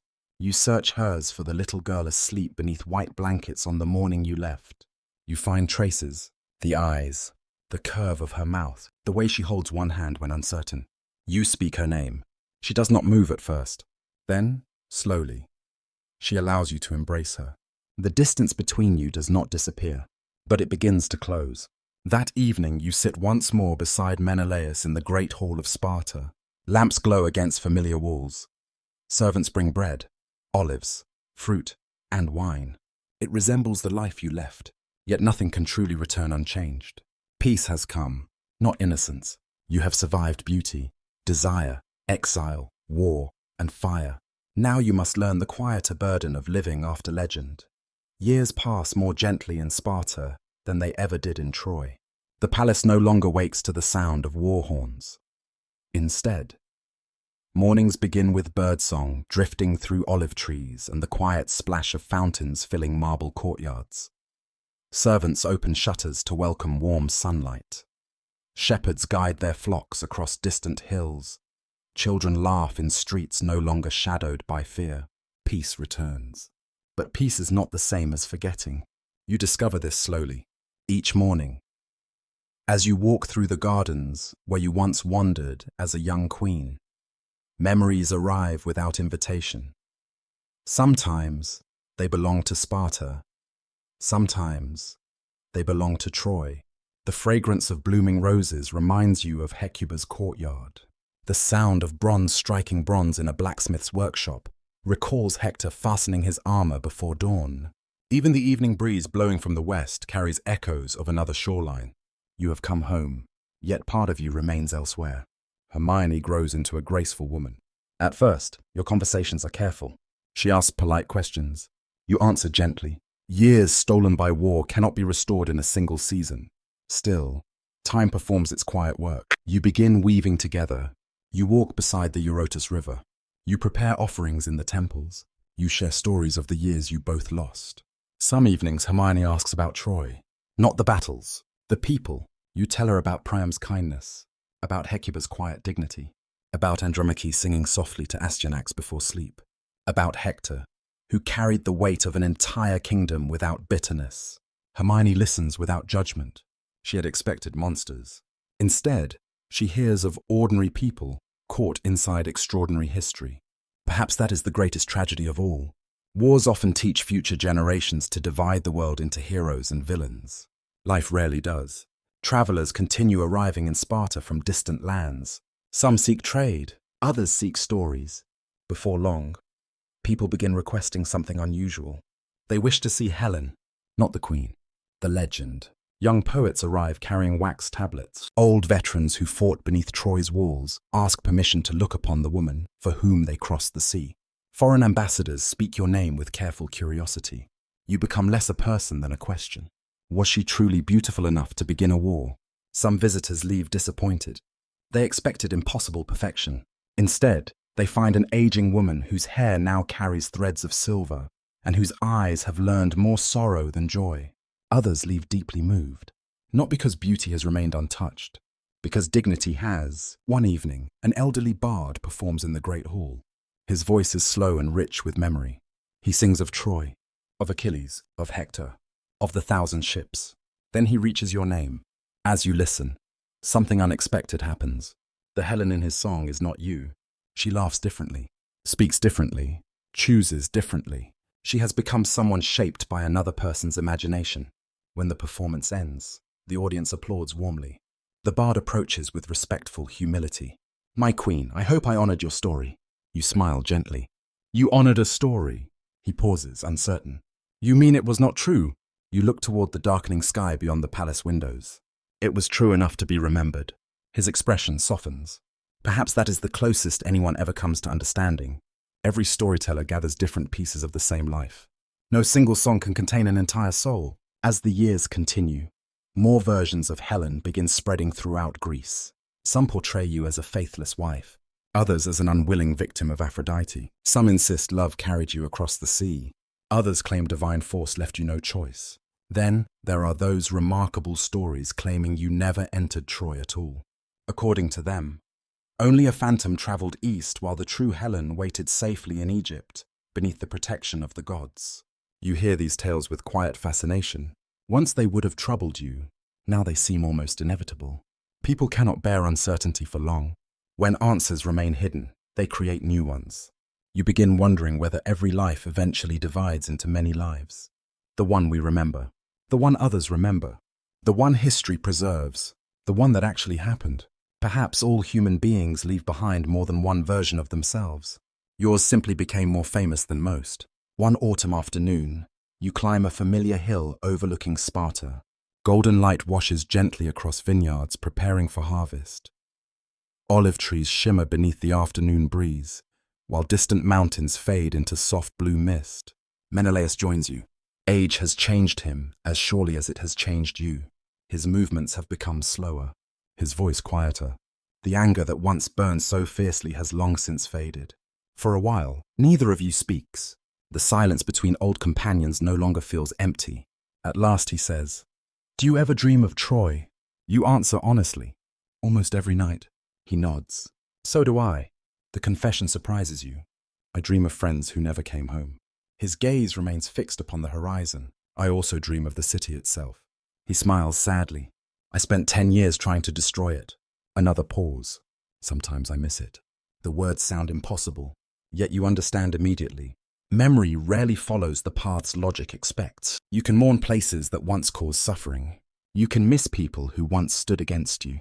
The heart keeps its own map. That winter, another dream visits you. You walk through a great hall lined with polished bronze mirrors. Each mirror reflects a different Helen, a laughing child in Sparta, a frightened girl carried away by Theseus, a young bride beside Menelaus, a queen standing upon Troy's walls, a grieving woman watching flames consume a city, an old queen returning home. None of them notices the others. At the end of the hall stands one final mirror.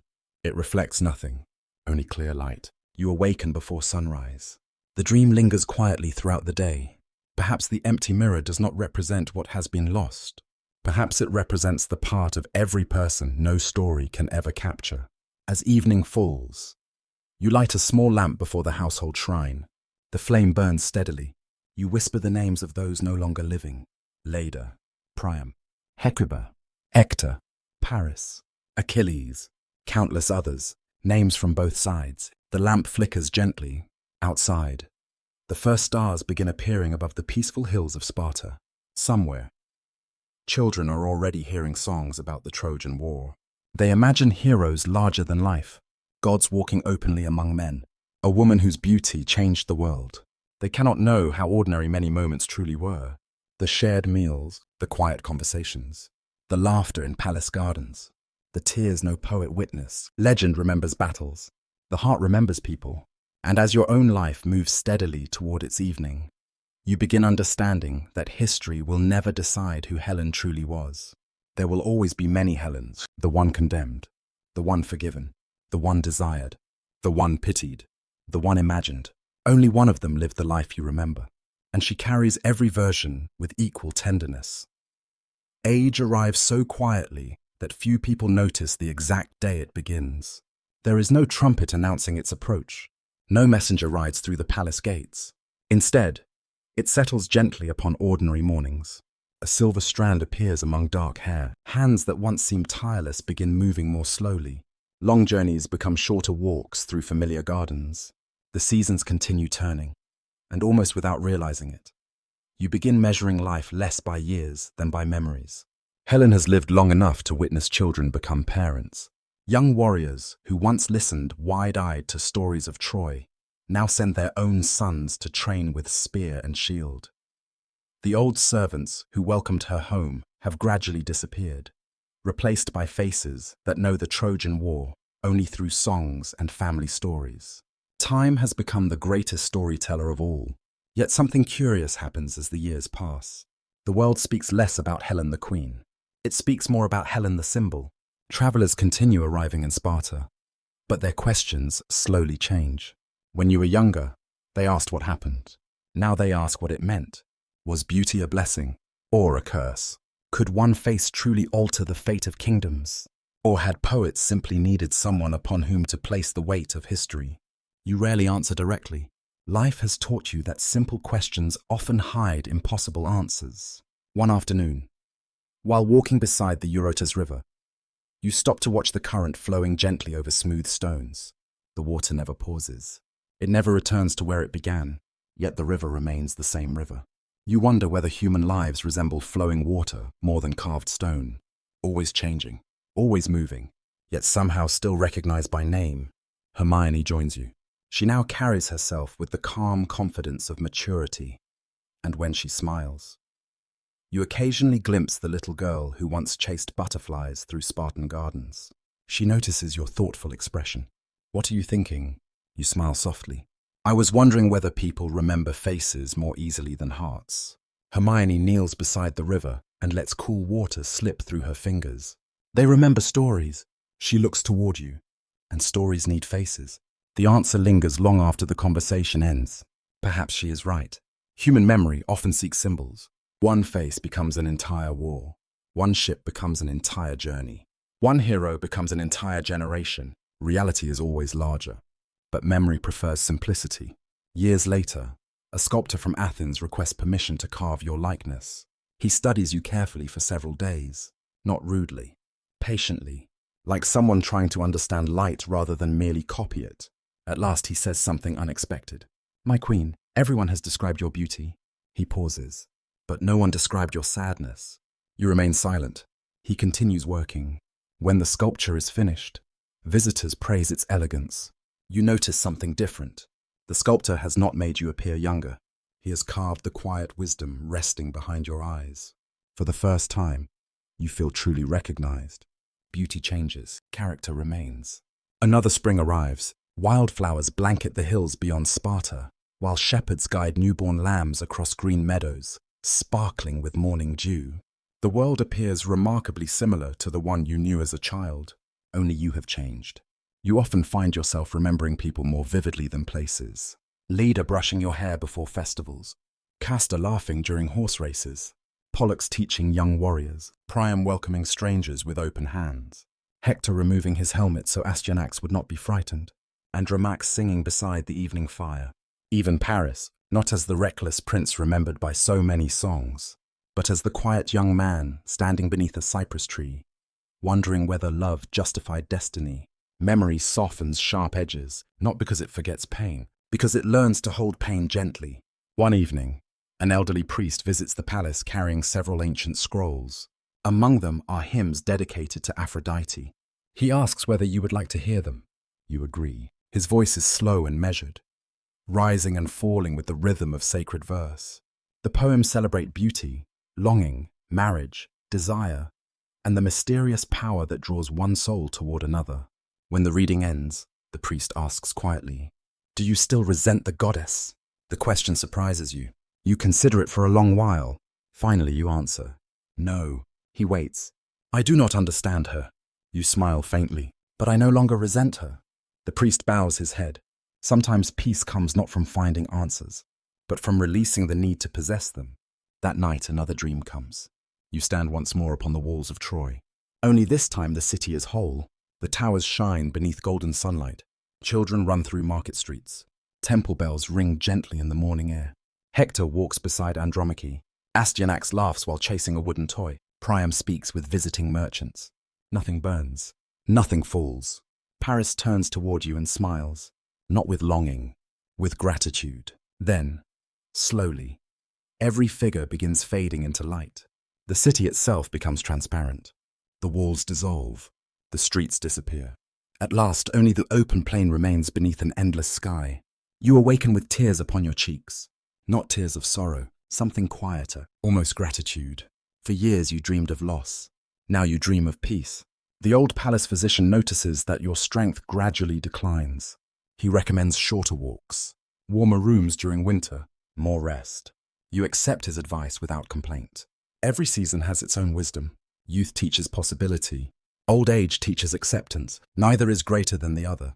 As autumn returns, flocks of cranes once again cross the heavens in graceful formation. You remember the white dove that flew east on the morning everything changed. You remember the ravens that warned of fire. Birds have accompanied nearly every turning point of your life. Now they simply continue their endless migrations. The world belongs to them as much as it ever belonged to kings. One evening you gather Hermione and the younger members of the household. Not to tell them about battles, not to describe heroes. Instead, you tell them about ordinary mornings in Troy, about women baking bread before sunrise, about children feeding pigeons in palace courtyards, about musicians practicing beneath fig trees, about old men arguing over harvests in crowded markets. The younger listeners seem surprised. Was Troy really like that? You nod. It was a city, nothing more, nothing less. They begin to understand. Cities are not wars. They are people. As darkness settles over Sparta, lamps appear one by one throughout the valley below, from the hillside. They resemble stars resting gently upon the earth. You realize that beauty has never truly belonged to faces. It belongs to moments, to kindness offered without expectation, to forgiveness given when anger would be easier, to love that survives memory. The beauty that once changed kingdoms has slowly become something quieter, something no mirror can measure, something no poet can fully capture. And perhaps that is the only beauty that time can never steal. The years become wonderfully quiet. The palace no longer measures time through wars or royal ceremonies. Instead, life unfolds in smaller rhythms. The first blossoms appearing upon almond trees, the arrival of migrating swallows each spring, the smell of fresh bread drifting from the kitchens before sunrise, the gentle murmur of evening conversations beneath olive branches. You have lived through enough storms to appreciate ordinary days. Sometimes they are life's greatest treasures. As your strength gradually fades, you spend more time inside the palace gardens. A stone bench beneath an ancient olive tree becomes your favorite place. Its trunk is broad enough that 3 people together could scarcely embrace it. The old gardeners insist the tree was already old when your grandfather ruled Sparta. You believe them. Its branches have witnessed generations come and go. Kings, queens, children, warriors, travelers, all passing beneath the same patient leaves. You often wonder what stories the tree would tell if trees possessed voices. Perhaps they would speak less about battles than people do. Perhaps they would remember seasons instead. One afternoon, a group of young priestesses visits the palace. They come from a sanctuary where your name has begun appearing in sacred songs. This surprises you. You sing about me. The eldest smiles respectfully. In some places, yes. Ancient Greece remembers its heroes in many different ways. Some receive statues, some receive festivals, some receive shrines where travelers leave small offerings before beginning long journeys. In parts of Laconia, traditions slowly begin honoring Helen not merely as a queen, but as a figure touched by divinity. Perhaps because she was said to be the daughter of Zeus, perhaps because stories had already carried her beyond ordinary humanity, or perhaps people simply wished to believe that lives capable of changing history belong to something greater than themselves. The priestesses ask whether they may hear your own memories, not for songs, for understanding. You invite them into the garden. Together you sit beneath the old olive tree while warm afternoon light filters gently through silver-green leaves. One young woman finally asks the question everyone has carried silently. My queen, were you happy? The simplicity of the question catches you unprepared.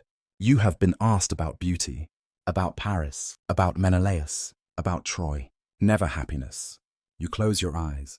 Images drift quietly through your memory.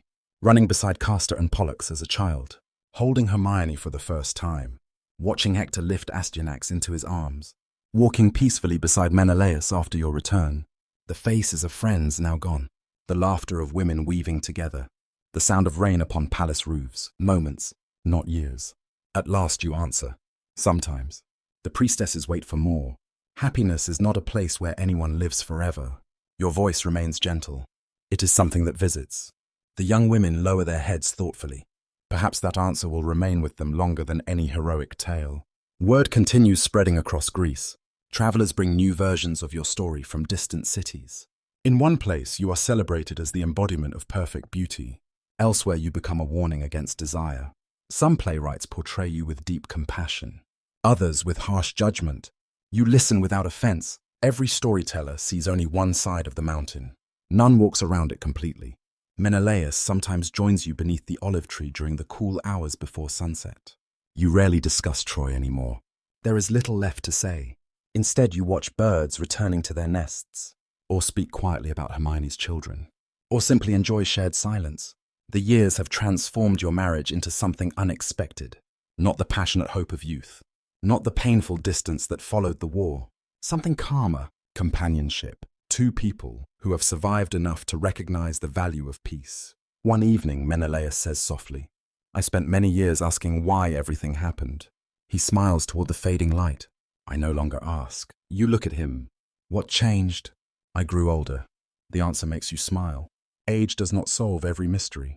Sometimes it simply teaches which mysteries no longer require solving. As autumn deepens, the first cold winds sweep across the hills. Leaves drift slowly through the palace gardens. You find unexpected beauty in watching them fall. No leaf struggles against the season. Each releases the branch when its time arrives. Nature accepts endings with remarkable grace. Humans spend much of life resisting them. Another dream comes, perhaps the final great dream of your life. You stand upon a shoreline unlike any you have ever known. The sea is perfectly calm. Its surface reflects stars both above and below, making it impossible to tell where heaven ends and water begins. Across the quiet waves, figures begin approaching, not walking, almost gliding. Leda, Castor, Pollux, Priam, Hecuba, Hector, Andromache holding Astyanax, even Paris. Each smiles gently. No one speaks of war. No one speaks of blame. There are no wounds, no armor, no flames, only welcome. Then, standing slightly apart, you notice Achilles speaking peacefully with Hector, Odysseus smiling beside Priam. Enemies no longer divided, only souls released from history. They lift their hands toward you, not calling, simply waiting. You awaken before sunrise. The dream leaves no fear behind, only extraordinary calm. The palace physician visits later that morning. He notices the peaceful expression upon your face. You slept well. Yes, the best sleep in many years. Outside, children laugh while chasing one another through the gardens. The sound reminds you that life always continues. Kingdoms rise. Kingdoms fall. Cities burn. New cities appear. Generations tell stories inherited from those before them. The world moves onward with quiet determination. As winter approaches, pilgrims begin leaving small offerings at shrines dedicated to your memory while you are still living. Flowers, oil lamps, little carved birds, simple ribbons woven from white wool. You find the practice slightly embarrassing, yet also deeply touching. People do not honor perfection. They honor meaning. Perhaps your life has become meaningful not because it was flawless, but because it revealed how fragile beauty, love, honor, and destiny can truly be. One cold evening, you light a single lamp beneath the ancient olive tree. The flame burns steadily despite the wind. You watch it for a long while. One small light, surrounded by gathering darkness. It reminds you of every kindness that survived the Trojan War. Priam's forgiveness, Hector's compassion, Menelaus' mercy, Hermione's patient love. Small lights, enough to guide an entire lifetime. Soon your own story will pass completely into the hands of poets. They will remember what they choose, forget what they must, transform memory into legend. Yet somewhere beneath every song, every statue, every temple, and every whispered prayer, the quiet truth of your life will remain. Not the face that launched 1,000 ships, simply a woman who loved, grieved, endured, forgave, and continued walking until the journey reached its peaceful end. At last, the journey becomes quieter than memory. The palace wakes before dawn as it always has. Servants stir the kitchen fires. The first birds greet the morning from the olive trees. Somewhere beyond the city, shepherds begin leading their flocks across fields silvered by dew. Nothing extraordinary happens. It is, perhaps, the kind of morning you once believed would never come again. You sit beneath the ancient olive tree that has watched almost your entire life unfold. Its branches stretch wide above you, their leaves whispering softly whenever the breeze passes through. Sunlight filters through them in countless shifting patterns, painting gentle circles of gold upon the earth. You close your eyes. The warmth upon your face reminds you of another morning long ago. Not in Sparta, not in Troy.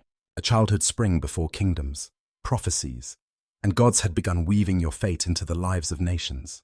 How astonishing that after everything. Memory returns not to the greatest moments, but to the smallest ones.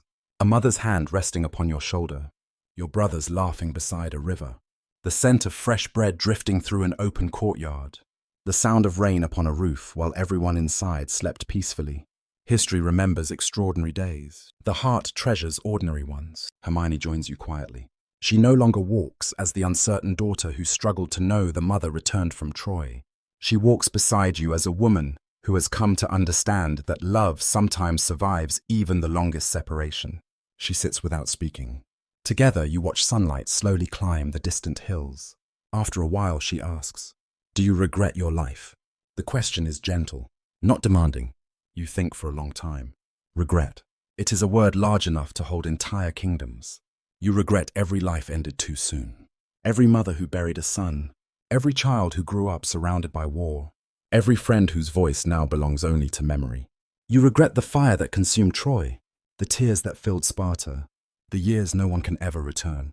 Yet regret alone cannot contain a human life, because alongside sorrow lived kindness. Alongside loss lived love. Alongside ruin lived forgiveness. You turn toward Hermione. "I regret many moments." She nods quietly. "But not life itself." The answer seems enough. Neither of you searches for more. As the seasons continue their gentle turning, your strength slowly fades. You walk shorter distances. You rest more often beneath the olive tree.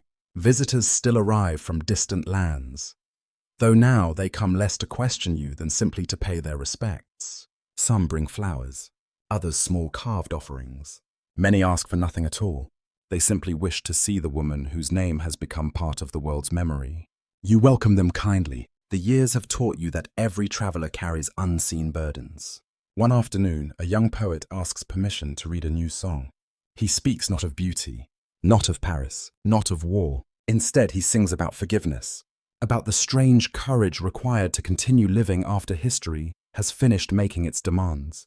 When he finishes, the garden remains silent. At last you smile. That song is closer. He bows. Closer to what? To truth. He leaves with tears shining quietly in his eyes.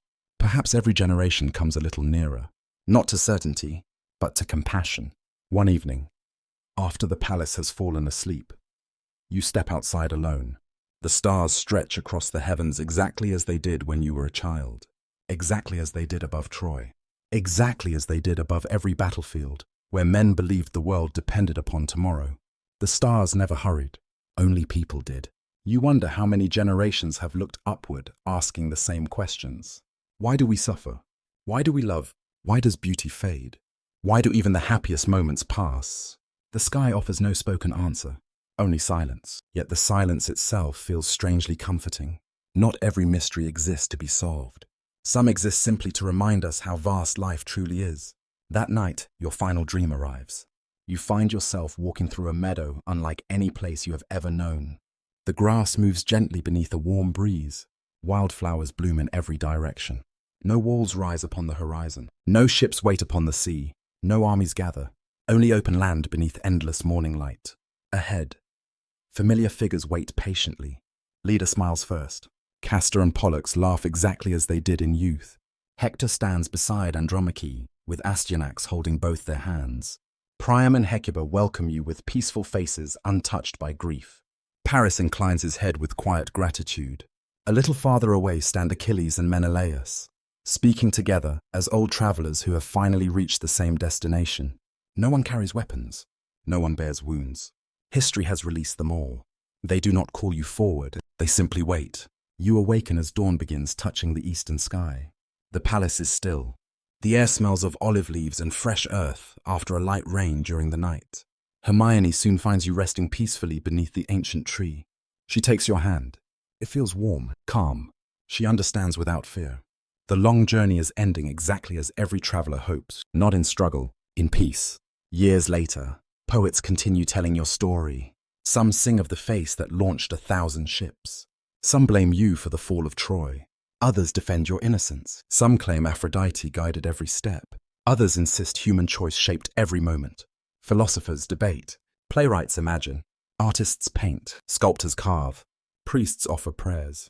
The many Helens continue living inside the minds of countless generations. Yet beneath every legend rests a quieter truth. You were never merely the world's most beautiful woman.